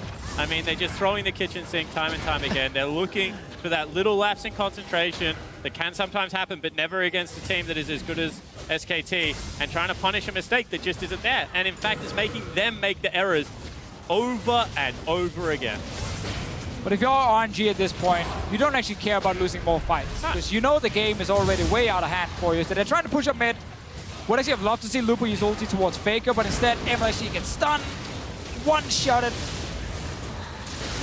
and now the chase is on. That's rough, and you can see time and time again, they're like, we have to turn this. It's still only a 3v4. Uzi's like, I want nothing to do with it whatsoever. Skartler is not even helping. He's running away from the fight, watching all these people die. Mata's like, I've got them this time. They do pick up one, but it costs them two. Shut down. Classic SKT move. Let the jungler die. Let the rest clean up instead. They pick up some more kills. Wolf is even joining in the end. But if you think this is over, like, think again. They're just going to continually group aside. It's all they can do. Just keep trying to fight. Well, as we come out of that replay, gentlemen, that was the second time that Royal Never Give Up have given up a huge gold lead at 20 minutes. I'll get to that in a second, because here's the fight. Mata gets stunned out. He's going to get dropped. Unleash power from Faker. Equalizer on the mid lane. Gets dropped by Lupa. He's overheating. They get a kill into Faker, but lose the entire team. 4 for 1. Only Uzi stays alive, fighting from the jungle. I talked about it in Champion Select. Syndra, very immobile, easy to blow up in team fights. The problem is she killed about 3 people before she went down this time around, and that just means that now with a 13,000 gold lead, SKT take everything. Definitely take the Baron. Take the kills. Take the gold, take the gold, towers. Take the wife. They take all of it, man. Absolutely everything. SK Telecom are just moments away from closing out Game 3 of the series. Here's a replay of that fight. Yeah, of that fight here. SKT diving on. Let's see actually what happens. So Mata gets stunned, goes down, but does get off a good ulti. Knocks up Faker without any flash for just a few more seconds. Equalizer hits, but you got Locket already. You're really far behind in levels, so the shielding really matters now. And you just don't have the damage to take down Faker fast enough. So I was saying it just before that fight broke out. Last week, Royal Never Give Up got smashed by Samsung Galaxy. They conceded the largest gold lead of Worlds. This game was 300 gold short of that record. They got smashed again, and that's just to go to what Spawn was saying. RNG either steamroll ahead and win, or steamroll down a hill and lose. Either way, they're steamrolling. Yeah, 100%, and this is the dynamic style of League of Legends that has made them so successful, yet polarizing, even within the LPL region. And this style of League of Legends that SKT plays, that is near flawless, you have to play multiple stages of the game against them and have a game plan every single time, is why RNG are going to struggle to match. Well, Xiaohu's going to get rooted down in place. Very good deadly flourish. Flame Spitter comes out, Electro Harpoons. 5-man stack, and it's Uzi that gets the kill credit. I've noticed in this series here, whenever we really praise one team, they make a mistake right after. Second time we praise SKT and Wolf dies instantly. So you're saying it's our fault? I think we're constantly cursing the players and jinxing what's happening. That's the thing. The caster curse is very, very real. It is legit. Well, flash away from Lupa. He's been run down, this time by Bang. Lupa has been soloed by multiple members of SK Telecom this game. Two-shot barrage doesn't find a target. Bang's going to be sad about that one, but Duke now going toe-to-toe with Xiaohu. Black Cleaver and Frozen Mallet, not the tankiest. He didn't even care about Hexstring. He was like, nah, I don't need any sort of magic resist right now, or a little magic shield. Did go for magic resist later, once he had his Frozen Mallet, and some more damage with the Black Cleaver, so his build is perfectly fine, especially when you're this far ahead. Let's remember that Lupo TP down to that bottom lane and kind of handed over the lane to Duke, and then got ganked after to make it even worse for Lupo, and it's been a tough game for all of RNG. Whoa! That's a good kick onto Bang! They're gonna find him! Shut down! But it's at the cost of MLXG's life. Xiaohu's using the Sanguine Pool. Evo Plague not gonna kill Faker. It does! Blows up on the back end. The damage pops him down. Lupus throws down the Flame Spitter. Fighting in the base though. Some minions pushing onto the Nexus turret. Duke's doing the best that he can. Lupa forced to back away with the rest of Royal Never Give Up. 2 for 2, but the base is now in shambles. Royal just keep coming at them time and time again. They really want these team fights. However, Duke just stays at home, does the right thing. SKT playing slow, methodical League of Legends. Well, RNG did defend the Nexus turret. It's gonna get some HP back as well. And they got a few more kills in a fight. It is small victories for RNG. They might need 20 more of those. And let's talk about those victories, because the longer this game goes, the more you get to reset your mentality. You get to think about what you want to do next game. This is actually just individually stunning. Able to get in there, ward hop, flash kick. That's really nicely played. And that was kick flash, right? Yeah. Yeah, prime the kick, then flashed after. The follow-up damage comes in. I mean, this is what I like about Vladimir against Syndra, is you can just dive her later on in the game, and then you pull so you don't get one shot, and you can take her down with you, at least. Problem is the rest of your team is really far behind as well. Like Xiaohu stayed even in farm for most of the early game, and then started falling behind later, lost his mid tower as we expected. He's going for a kill on Bang. He is indeed. Curtain call not available. Xiaohu gonna back away. No true shot barrage for Bang. But I do honestly believe the longer this game goes, the easier it is to reset your mind as the RNG squad. You've been absolutely smashed in the early game. You made a bad teleport play. Now they're talking about, you know, was it the draft? Can we gamble on it one more time? Was it the play that was specifically bad? Do we think that this team fighting, now that it's kind of into a late-ish game situation, is this good enough if we're on equal footing? There's all these scenarios that they can now run through as a team, as opposed to just being crushed in 23 minutes, as happened against Samsung Galaxy. And that's very important because RNG gets side selection in the next game. There's no more room for error. You anticipate SKT to close this game out, and then RNG cannot afford another early game mishap. That's 2 games in a row now. They've given the advantage. MLXG looking for Wolf. Wolf, though, slashes away. Not going to fall prey to the same movement. Looper's in trouble. Duke's got a GA, a Cleaver, a Mallet. He's looking for more, taking on 3. That GA will pop shortly. Flashes away. Ignites, burning him down.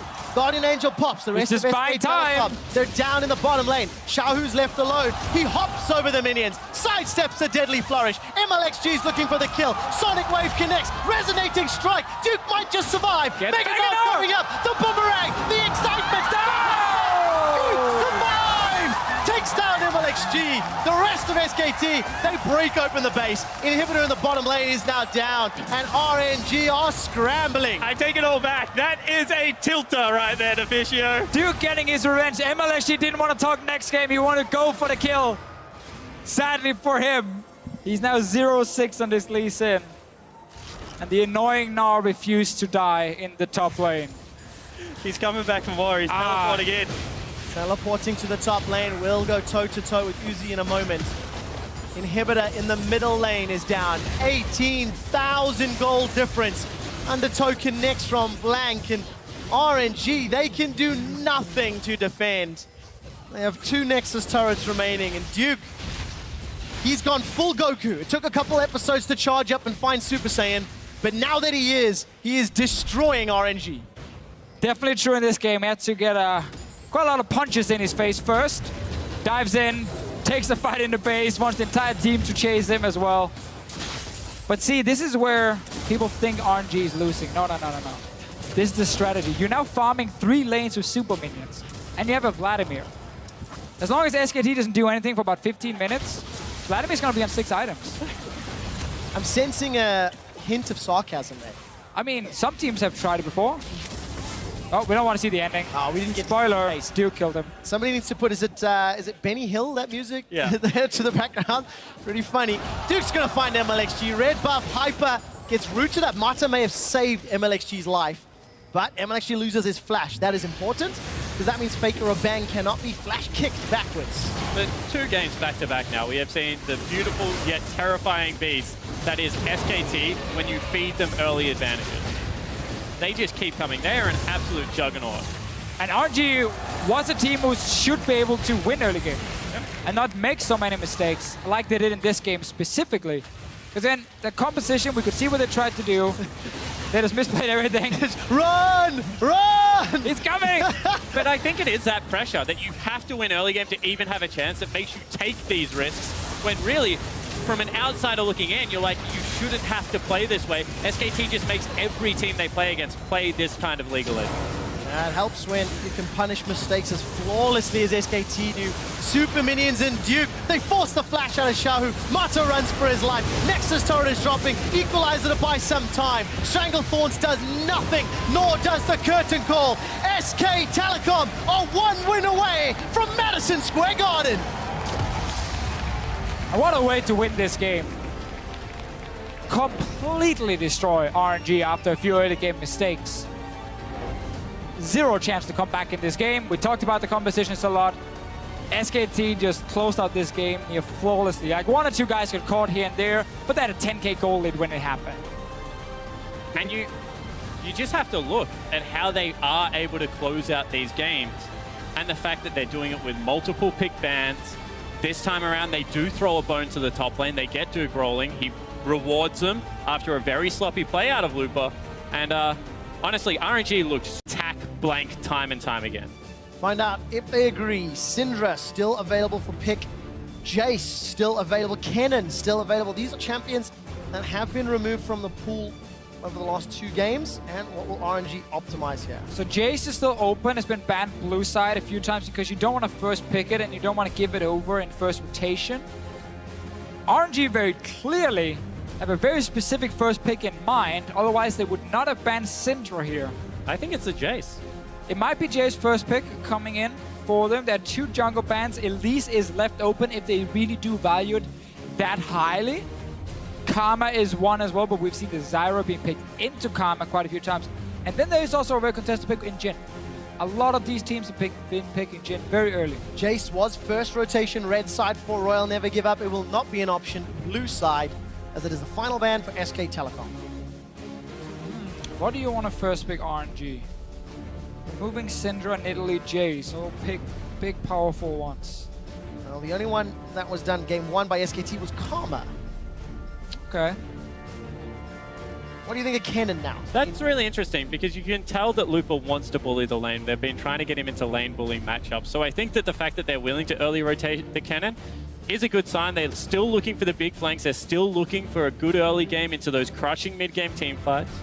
Yeah, I don't mind it when Jace is being banned, but there is a lot of other good choices. You can go Rumble top if you want to against the Kennen. It is a slightly losing matchup for Rumble, but not impossible to play if it is. I think Jhin is the one I'm looking at here. Both AD carries have put #1 priority on the Jhin. Should come in very early. And then the problem for RNG is if they go Karma, Zyra comes from SKT. If they go Zyra, well, then we might see something with actually extra CC, or maybe just the Karma as well. Yeah, I think that you have to go the Zyra here if you're RNG, because you've seen the Kennen engagers not be good enough against fantastic Zyra players, which Wolf is one of. I would be disappointed to see it, and I'm... Yeah, that if they are giving SKT the bottom lane they were looking for, or at least we think they're looking for here, Zyra would make a lot of sense as picked into Karma. And also when Kennen dives in, Kennen has to flash the snare. Otherwise, he doesn't get to that backline and he just dies before he even gets close enough. So we're definitely expecting this combination from SKT. And technically speaking, at this point in time, RNG could put Karma in the mid lane. We've seen it go support every other game. However, just saying it out loud, mid lane has not been picked yet. And Jhin has been that first rotation red side. Where does SKT go with their next 2 picks? I mean, the problem with even looking at it as a mid lane Karma is the fact that all of a sudden you have Lee Sin Karma, which fall off tremendously late game and not enough end game team fight damage. So I think that it will be support. In saying that, if a team is going to go all early game and hope to win, it's probably the team on the left of screen. Try and pick a hyper carry or something and then have like Karma protecting. Not something we see very often. Yeah, that's one we haven't seen just yet. Zhao, who used it to beat TSM and get to the quarterfinal. Problem is, Faker hasn't shown his pick yet. Obviously, Syndra is being removed, which is the worst one to deal with as Aurelion Sol. You can actually lane against almost anything else, because you just want to push your lane. You don't need to trade specifically. So I like that we see it here. Later on, would obviously have loved an Alistar to back it up. That's what I'm looking at now. I'm like, why do you have to play a laning support if you are going to your Aurelion Sol? Because you know that he is looking to get down there regardless. We have seen SKT play against Aurelion Sol. I believe it was the Flash Wolves that picked it up against him, was able to play the side lanes incredibly well, catch Faker out when he was trying to clean up farm, with big ganks coming out of Maple on the Aurelion Sol through the lane this time around. Yeah, they do go for what some mid laners consider a little bit of a very, very soft counter in the sense that if you do manage to land a silence from Malzahar, you do stop the push from Aurelion Sol because the stars he pulls out to deal damage to the minions gets pulled back in. And then obviously level 6, you have a lot of ganking pressure against Aurelion Sol with Elise, with the Malzahar cleanse won't save you, and Aurelion Sol is very easy to gank. So there is a fine answer from SKT. Irelia really is the one you're looking at as like the risky pick. Because they could have gone for a more stable tank, said, okay, we surrender the lane a little bit, but we have a tank for late game. They actually went for a snowballing top laner. And that is confidence in Duke after what he did last game. Well, definitely finding his footing this game. Irelia considered one of the old school counters to Kennen, if I recall correctly. Once he gets his hands, she gets her hands on that Hex Drinker. Could be the last time that Koma and Fly shake hands. Sharing a moment on stage here as RNG, they have their back against the wall. They are down 1-2 here in the Chicago Theater. This team composition from SKT could send them to New York City. And all the power is exactly where you want it to be. One more time, Bang getting his pick of the litter in regards to AD carry. Faker with a lot of the initiation and the go button.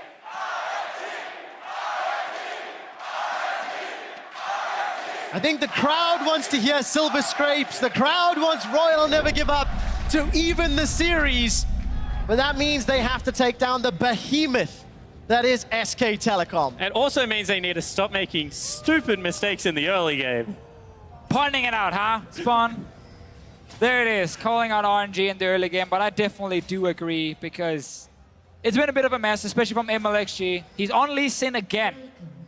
Time to get some revenge for him. I actually think RNG's draft is much better now than it was last game. We see the same bot lane 2v2. We see the Aurelion Sol now. Kennen is such a good top laner as well.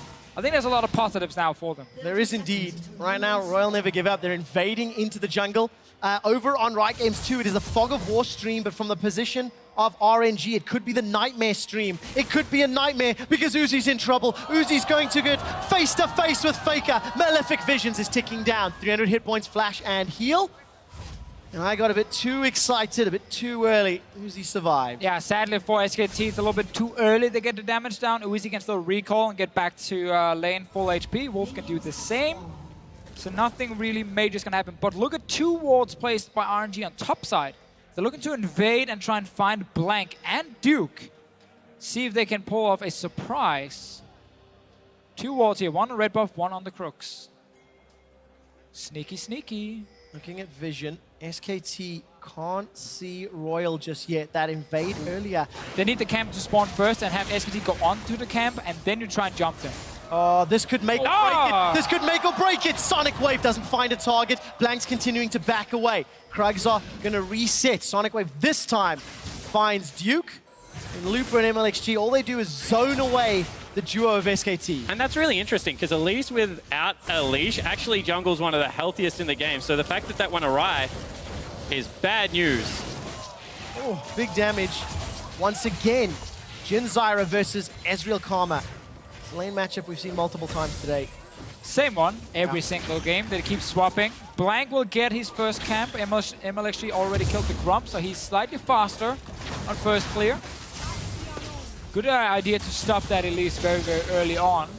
Uzi now needs to just keep landing the poke. He's missing a few of the very easy Mystic shots. And Uzi's the man that I'm looking at this game to step up. This is the man that joined Royal Never Give Up after MSI, who was meant to take RNG to the promised land. You know, take them all the way. I mean, if you have confidence in any 2 players historically, Uzi and Mata, pairing them together should be a recipe for success and disaster for everyone else. And he is due an Uzi game. I mean, 1 in every 3 we say. The last 2 have definitely not been Uzi games. We know he has a good start here. We've seen it every game. Ezreal Karma pushing early. Aurelion Sol will also push in Malzahar very early on, meaning you can look to try and contest enemy buffs, but in this situation, MLXG is not here. He's on his own red buff. That means blue buff will go over to SKT, and more trading in bottom lane. Well, more trading indeed. Exhaust goes down onto Bang. Minion blocks at least one of those Mystic shots. So Exhaust missing for Mata. We jump up into the top lane. Lightning rush away for Looper. A lot of minions, so Duke realized he doesn't want that fight. And you just have 3 pushing lanes for RNG very early. SKT wants to complete like 1 full item. or at least get very close to the one full item before they really want to start taking over. Whoa, that's a lot of damage. Wolf is in trouble. Summoner heal's already been used. A flash from Uzi. First blood, Uzi and Royal. And Uzi and Mata come up huge. You said that they had to be able to execute on the knife's edge. They pick up first blood. Using the power of Ezreal, Karma, and the early levels. And this really is one of the beautiful things about this meta without any lane swaps. You get to see that 2v2 laning again and again and again between some of the absolute best players in the world. Let's see what happens. Everyone has summoners except for Mata without exhaust. Wolf takes so much damage, and then the flash when it's already too late. Once that last auto already hit him, Uzi could just follow with his flash and finish him off. The gigantic target in the bottom lane. Uzi and Mata missing their flashes. Wolf, no flash either. And Xiaohu hoping to become Xiaohu on this Ace Soul. Lupa's going to be able to dash away. Equilibrium Strike. Not going to get channeled because I think Duke was stunned up, in fact. And he comes away worse for wear in the trade. And actually good mirroring from MLXG this time. He read the gank. He actually gives some top lane security. Was able to come through lane if anything really did go awry there. And with a pushing mid lane, they really don't have to worry about this Aurelion Soul anymore. Xiaohu should be completely fine. He's already got his first back in. They're giving him over a blue buff. This should be a nullified lane if I've ever seen one, into a lot of side lane control. Moving already to top lane, MLXG prepped this gank by putting down an early pick ward, so he knows he's not warded in the river by Duke. In the end, they have to go back though, and we get to see Aurelion Soul win the lane early. Again, Malzahar is by no means like a counter pick to Aurelion Soul. It's just the silence really you have against, and then later you have that ulti to set up a gank and keep Aurelion Soul in place. But Aurelion Soul will always be able to push early and get the advantage. It's the second time we've seen Xiaohu leave that lane. Not really finding anything. Got himself that Dark Seal. Will be trading with Faker. Neither of them have their ultimates just yet. Star Surge connects onto Faker, but actually Malefic Visions plus those Voidlings means Xiaohu loses the trade. He's now got access to Voice of Light. Good chunk onto Wolf. But I think he got the ward there and has managed to back out. Bang, by the way, is going for the Goro build. He's got as many swords as he has bullets in his gun. And as of right now, RNG should be pretty happy with this early game, but they want more. Yeah, they do indeed. Wolf is the target. No flash, remember. Needs to get rooted. Here comes a comment of legend. Voice of Light! Xiaohu kills Wolf!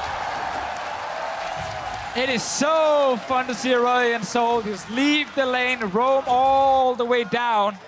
Easy setup for RNG, catching out Wolf without the flash.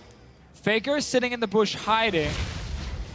Not able to one-shot anyone at this point as a Malzahar. He needs way more items. And RNG will keep having the pressure early on at the 3 pushing lanes.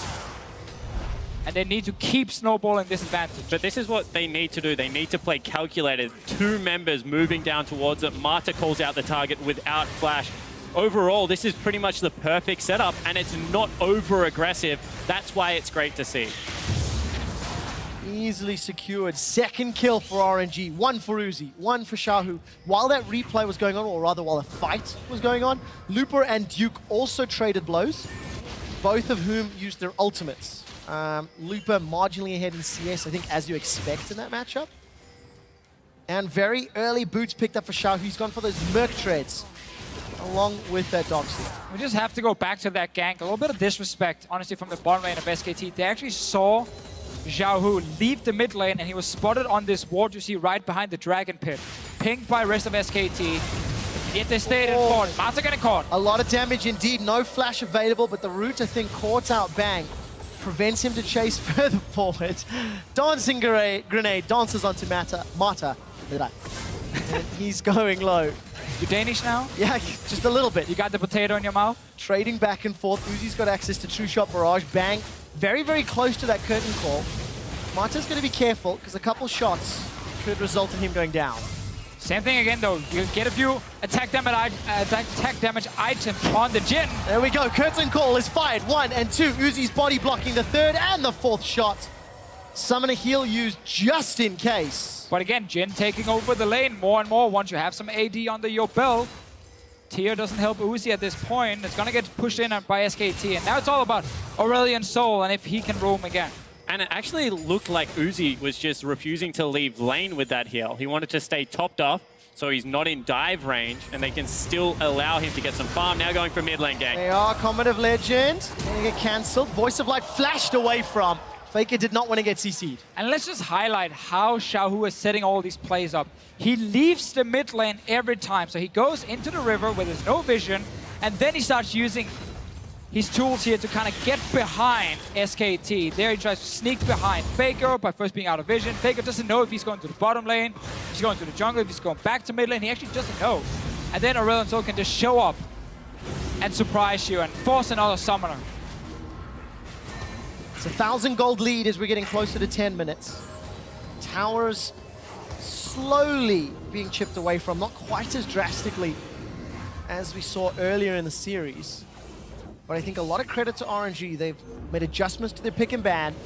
They've got no room for error, and they are playing proactively. You know, they are making the ganks. They are moving to multiple lanes, and they've got themselves the type of advantage which actually has led to wins for both teams. Yes. When they've got early game leads. Certainly has. However, this is what the team comp is designed to do, and you have to say one more time, the Malzahar pick in particular is just meant to stall it out. So looking to weather the storm, and RNG need to make sure that is not the case. Lupa gets jumped on. Cocoon flashed away from.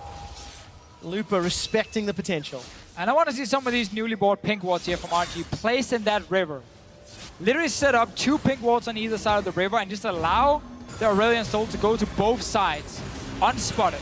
Just allow Xiaohu to leave lane and constantly put pressure, because it's always like, it's the implication that, oh, Aurelion Sol could go bottom lane, could go top lane whenever he leaves that mid lane. If you don't have vision in the river, you're going to have to play passive every single time.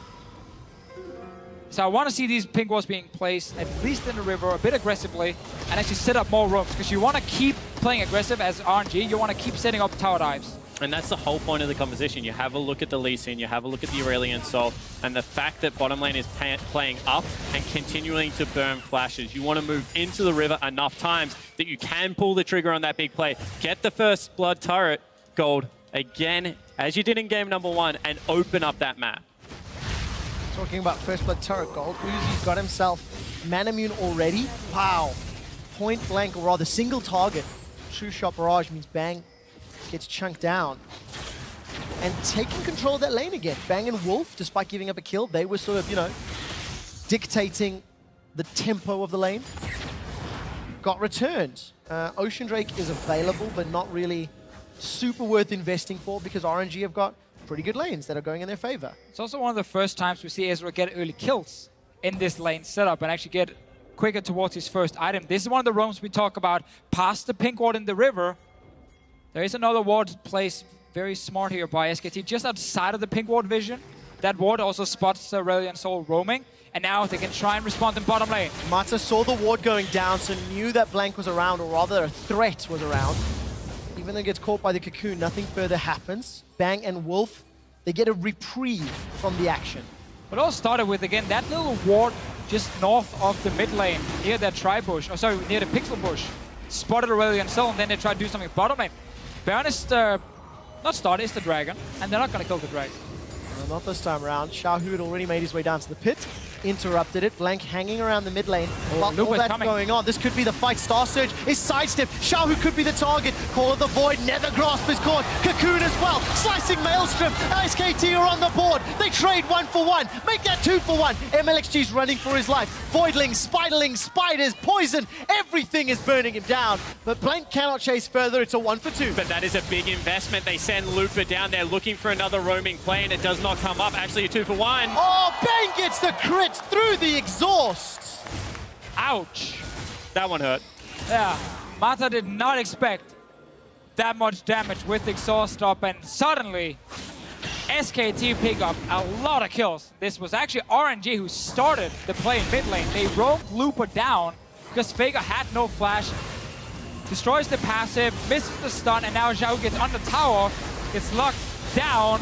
2 CCs landing, he dies. Yes, Faker goes down in the end, but there's 2 guys dying with him. Well, it's not done yet. Uzi actually was caught by the exhaust, forced to run away, and all that positive goodwill and advantage has been equalized. SKT close the gold and get the dragon. And a couple of little communication errors. I mean, Kennen has to be much quicker on that ultimate to break.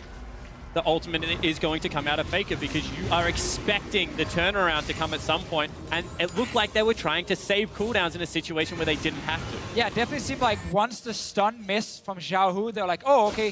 One guy's like, we're not going for it. The other guy's, no, we're definitely going for it. And then suddenly, you don't coordinate it properly. There was no flash for Looper either, so there was really no escape plan. It was like going for the kill. Once you miss the stun, are we still going for it? And can we actually get the kill and get out? Clearly not. That means that RNG give up more kills where they didn't need to. MLXG snuck his way up into this top lane. Blank is going to be a little bit late, jumping into the middle.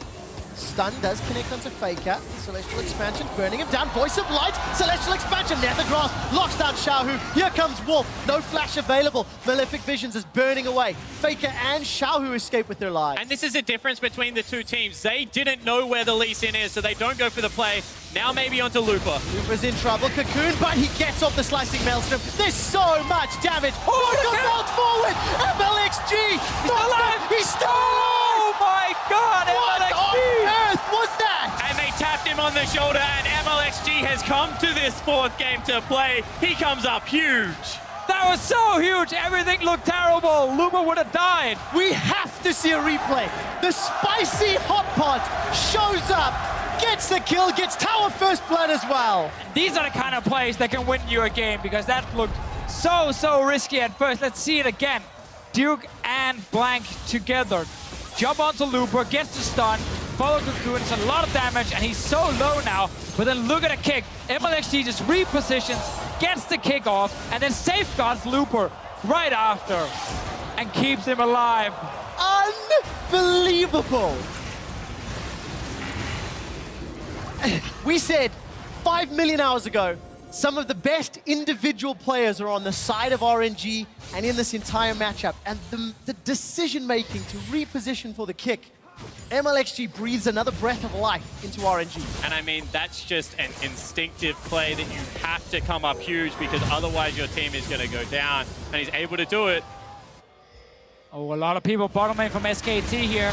Mata and Uzi are in trouble. Mata gets rooted down. That's a kill. Stranglethorns won't catch Uzi. Safeguard will keep Uzi alive for a few seconds longer. Sonic Wave goes up. No! The poison killed him down. The shield wasn't enough. They don't get any reply back. Xiaohu's rooted in place. Locked down by Nethergrass. And RNG are now caught out. Voice of Light goes out. A flash over the wall from Wolf. Slicing Maelstrom. Looper's looking to kill people, but he's been silenced. He can't use the surge. Proto belts out. They kill Wolf, but that's not enough. MLXG needs to ward hop to safety. I think that ends up in a 1 for 3. And they're flirting with the danger there. It was a 1 for 4, I believe, and they're still not done. No, they're not. MLXG's the target. He tries to dash the Duke, unable to make it, and that is a delayed ace for SKT.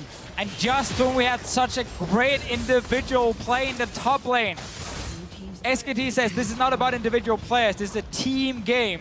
They walk bot lane with all 5 members. They have a big numbers advantage. Look at your minimap, guys. There are 4 members from SKT here already and a teleport, while Kennen and Aurelion Sol are not even nearby. Uzi even dies because of the spider exploding in his face. And you have a look at this. This is one of those team fights where you can turn on a dive. They look for the play. Big kick one more time. If that's where Looper goes, you can maybe look to win it, but miscommunications, good silences out of Faker, and they're just able to stick with the play. SKT have some great players in their own right, and they take it to RNG there. Faker hits every single call of the Void. And RNG, go ham or go home. Maybe it's go ham, then go home. That's the playstyle they've opted into, and they're now down 1,000 goals. But hey, if you're RNG, you are much happier with how this early game has gone. You've continually asked the question, if SKT proves to be the better team at this style of play, hats off to them. However, they're right now playing in RNG's wheelhouse, and they are looking comfortable. And that's really the awesome thing here, like the in-game communication. When so many fights are happening, you lose some there, you make a mistake, maybe you give up a few kills, you keep it calm, and you're like, okay, next play. Well, clearly SKT were like, bot lane is open. We can roam first with our mid laner. Our jungle is already there. Go straight for the dive. And it happens right after a big play top of the Lost Tower. Now we're going to get another gank. Belt forward. Duke's going to dash to a minion. Looks to taxi away. Got support coming up from the river. Blank's going to make his way up. Dragon's Rage kick sends Duke away. Cocoon from Blank needs to find a target. Connects onto Lupa. He's silenced. MLXG locked down by the Nethergrass. He dashes away. Here comes Xiaohu. Voice of Light is still available for the fight. Not going to get locked in place by Bang, and SKT get another kill. They're starting to heat up, actually, SKT. They have RNG covered. Get the rotation. They're going to pick up the third outer turret of the game. Uncontested. Now that they've pushed away Lupa and SKT, they push that lead even further. Blank continues this trend where during the regular season, he looks weak. People question a lot of things he's doing, but when he really needs to show up in the important games, especially in best of fives, he's had some really, really good games today. Great Elise play so far. And he's looking for more, sneaking after the dragon. They're actually going to continue the pursuit. This is where you know they can start looking towards stacking up those dragons again.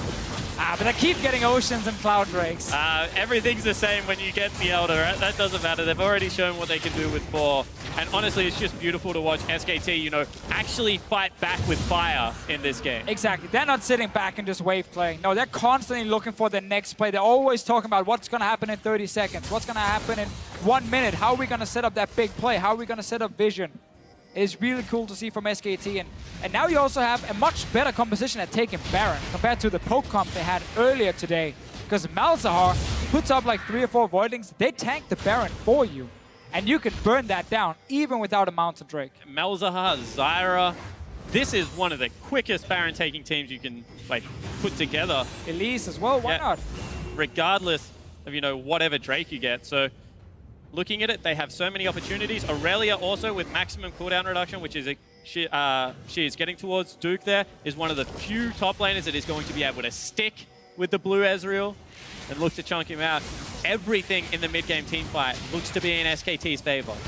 Lupa needs to find a target with that slicing Maelstrom. 20 minutes have gone by, and SKT lead in kills, in towers, in dragons, in gold, in wards on the map as well. Vision deep inside RNG's jungle. And it feels like Uzi just keeps throwing out those true shot barrages for scouting missions over and over again. If you hit that slow point of the game now, where all outer turrets are gone, no dragon is alive, and it's only Baron, but we're 21 minutes in, so going for that Baron is fairly risky. So this is definitely where it's okay to give it a few minutes if you're SKT. Start setting up vision and look for picks, like they're doing here. Into the curtain call, every single shot connects! Bangs on a killing spree. And that's just the best you can hope for, because SKT were getting into that jungle to set up wards. If you then find the enemy jungler as well, we'll take the free kill. You deserve it. And this is where now SKT can start baiting in the river. Oh, another cocoon. Xiaohu is silenced. He's rooted. Uses the QSS, which he's purchased already, and backs away. Not on cooldown though, or is on cooldown. So Faker, once he gets that Nethergrass back up, could look to lock him down. While all this is going on, Lupa and Duke, they're going toe-to-toe down bottom. And look at the threat out of this team comp now, because they have the winning split pusher. That unlocks Baron. They have the damage and the ability to be able to take it down. No ability left to face check. RNG must know that this is going on, but what do you honestly do? Shot barrage is Come in and stop them. They're going to stop. Teleport actually coming in from Lupa. Mata's down. He's already down before the fight begins. Defensive flash away from Xiaohu, and Duke is looking for Uzi. Going to stick to blue build Ezreal. Stuns him up with Equilibrium Strike. Flash and Arcane Shift, and heal still available. Summoner heal used. Duke uses the Raptors to go away. MLXG gets rid. They've killed Faker on the back end. This is a 1-for-1 fight, and everybody's summoners are blown. And RNG right now is just thanking MLXG time and time again, because honestly, he is pretty much winning and losing the game at the same time. To go 1-for-1 here, where... Ooh. That was close. Cocoon and grasping roots. Lupa's looking for more. Stuns up Wolf, forced to Protobelt away. Celestial Expansion's ticking away, ticking away. Blank's getting chunked. He gets away from the Star Surge. Never a pause in this game. There's always some fight going on. My heart can't take it. My voice can't take it. It's already starting to struggle. Right. We can swap in another play-by-play. That works for me. And this is Mata just getting Goomba stopped. Yeah, they want to go in and stop the Baron. You can see the Voidlings and plants are just tanking the Baron. They feel like they have to go in to try and stop it. Can't give away Baron this early on in the game. And because they're becomes this mess of a fight now where members are, you know, behind enemy lines, hiding. At camps, Luba's gonna flash over, surprise Faker, and actually kill him.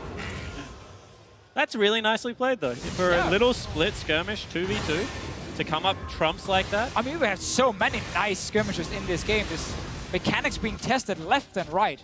SKT opted into the madness of that fight, got pulled across multiple directions, and it ended up going more even than maybe you would have expected. Martin and MLXG, they're looking for a play. They've jumped onto Wolf, flash for flash. True Shot Barrage even thrown across to try and tag him. Now, there's definitely still a big chance for RNG to win teamfights, despite being down 4k gold. I think later on it gets even harder in this game. Aurelion Sol, when it comes to like scaling and late game, really needs to be ahead to be that impactful in teamfights. But he is getting towards his Rylai's. Once he gets that one item completed for himself, they can actually look to win some fights. But it's a very short window, and if SKT gets Baron, it might be game over. And the LPL teams do like to talk about Aurelion's Sol's control that he brings to a game. Not necessarily the raw damage output, but the fact that you're always able to stay up in that front line, you have the slow field, and it keeps Uzi safe.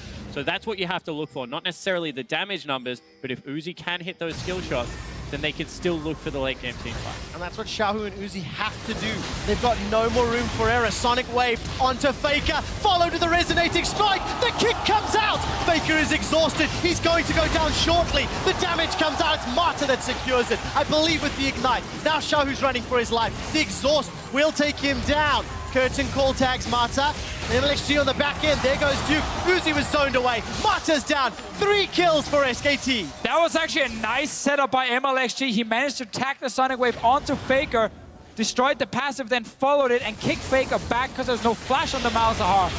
Problem is, the rest of SKT were already there, and the one guy who was missing, well, that was Duke, and he was busy taking down Uzi. And that means it's actually going to open up the Baron play, the one play that RNG wanted to stall out, did not want to give the opportunity for opportunistic, but you have to say that the SKT line. Wait, why are you back? Oh, they're waiting for Faker, they're waiting for Faker. Don't worry, wait for Faker. That's amazing. Real shot calling. That's the power of a shot caller right there. That is amazing. 5-man Baron. Well, when you've been the best player in the world for many, many years, you get certain perks, like, hey, don't kill that Baron before I'm alive. It's only 5 seconds. That's a replay from 4. Really good play by MLXG, and Faker tries to ulti the Lee Sin just before he kicks it back. Sadly for him, not in time, and he does go down, but the rest of the team can follow. And this is the thing, you see Aurelia on the back end of the team fight looking for the big flank. Uzi's been chunked out, and then Duke just gets reset after reset and is able to dance around everyone as you want to be able to do on Aurelia, and this is what happens when she hits that mid-game spike. She is not yet late game where she begins to fall off. Yeah, that's kind of the important thing. We highlighted earlier how RNG were winning every lane early on, and they were pushing every lane. The problem for RNG was when they gave away 3 kills to SKT, it kind of evened out that advantage. And SKT, once they got out of the laning phase, got 1 or 2 items completed, have just been able to take over the game and win fight after fight. It really got past her early start against the Kennen. Malzahar got to 2 or 3 items, and he's a monster now. And you can just see it is not good enough to win early game versus this team. You have to be able to win multiple stages. You have to be able to close them out and play consistent League of Legends. You can't make mistakes. Get the advantage, keep the advantage, don't hand it back. How on earth do you look to play against SKT? They've played slow, they've played fast, they've played aggressive. And that's just in this series. SK Telecom are moments or minutes away from guaranteeing their flight to New York City. And joining another Korean squad in the semi-finals. Bang's flashed away, GLP is used to slow him down. Very good star search, Bang's still alive for a few seconds. Oh! Bang gets one back. They trade 1 for 1. The rest of RNG now have got to peel away. Faker's pushing down in the bottom lane. He gets the tower. And this is the problem when you don't actually get a big advantage for it. When you allow the side lanes to continue to spill over, it just means even though it's a 1 for 1, you're still losing out on overall map pressure. Everywhere. Duke's going to take a tower top. The rest of the team gets a tower middle. And that's number 5 falling over. Duke makes it number 6. There are no outer turrets remaining. And once again, you just have to look at SKT and honestly be scared for everyone else right now, because you give them anything and they are the masters at punishing. They are indeed. MLXG's looking for Faker, gets the kick backwards. Uzi's getting the damage. Very good call of the void. That silences everybody. Slicing Maelstrom just for Duke. He moves towards Faker, gets the stun, but it's MLXG that's down. Duke is running amok. Uzi's running out of mana, and Looper goes down. Xiaohu, Uzi, and Mata left standing against 5 members of SKT. RNG is trying again to look for the fights. They're trying to fight their way back in this game, but sadly for them, SKT is simply outplaying them and have a massive advantage at this point. Every single member is ahead in gold. And RNG, they have to pull off a miracle. They certainly do, and you see one more time, they're looking for the play. They speed him up, sending it. Get the kick one more time to break the ultimate because it's buffered. Unfortunately, however, Looper's not able to get access to that backline. The disciplined play out of SKT, and Duke is just way too big. Royal never give up. Look to be leaving Worlds 2016 the way they came in. Guns blazing, and you know, they're a polarizing team. People are going to say, you know, this is sloppy League of Legends, but really backs against the wall. They want to decide to fight, and SKT is just proving to be the better, more composed lineup in that regard. Yeah, ignore a few of their mistakes. Maybe to actually, let's see, Blank is in a lot of trouble. Support coming from multiple sides. Blank buys enough time with the repel. Mata's rooted down. Blank manages to flash into the pit. Should go down. Survives the voice of light. Sidesteps. Now all of a sudden RNG are rooted. This is going to get messy. Duke's got 1, 2, looking for a third. Not going to be enough because Faker's got himself a double. Mata throws up the RNG flag, but it's a dying flag. Royal are aced. And that is exactly what we're talking about. Another engage, but good, scrappy team fighting, and SKT come out on top. SK Telecom have got 30 seconds to destroy the Nexus. They're going to tank it up with Spiderlings, with Voidlings. The Nexus is down. The turret will fall off shortly. And SK Telecom advance to the semi-final at Worlds. and we get to see it again. SKT just have so few weaknesses you can exploit. Early game, they're strong. Mid game, they're fantastic. Late game, they're even greater. Individual players showing up big time. You point at someone like Blank being like, oh, underperforming jungler. But then in the best of series, he had 0 issues once he got subbed in. And that really makes it so hard to beat SKT. And even playstyle that you criticize is their bottom lane, it's passive. Maybe you can exploit that. They play against Uzi Mata. Guess what? You can't exploit them. They can go toe-to-toe with the best. You know, Faker, if you send multiple people into his lane, you can frustrate him, you can rattle him and get in his head. He has risen to the occasion today and had a great series. Chicago Theatre, put your hands together for your second semi-finalist of Worlds 2016. It's SK Telecom T1. Yay! We did it for you. They were cheering while I was talking. Ah, of course, of course. But really, you talked about RNG, you know, people calling it sloppy or whatever. I think in this series here, yes, there were some individual mistakes, but RNG still learned a lot compared to what we saw in the LPL playoffs as an example, where it was a lot of early mistakes, like way more than this as a team. Here you can look at MLXG and maybe say under the pressure he crumbled. Individual players in the end didn't show up, but I think RNG as a team still, especially with game 1 in mind, actually had a pretty good performance. Yeah, definitely agree with that. And I think that you have to look at people like MLXG and Xiaohu and think, you know, they do have a long time left in their League of Legends career and that they went toe-to-toe with some of the best today. I mean, Faker in that mid lane is certainly no slouch, and Xiaohu did step up to the occasion. It's just that SKT are too good in this situation. You can't make the same kind of mistakes in game 2.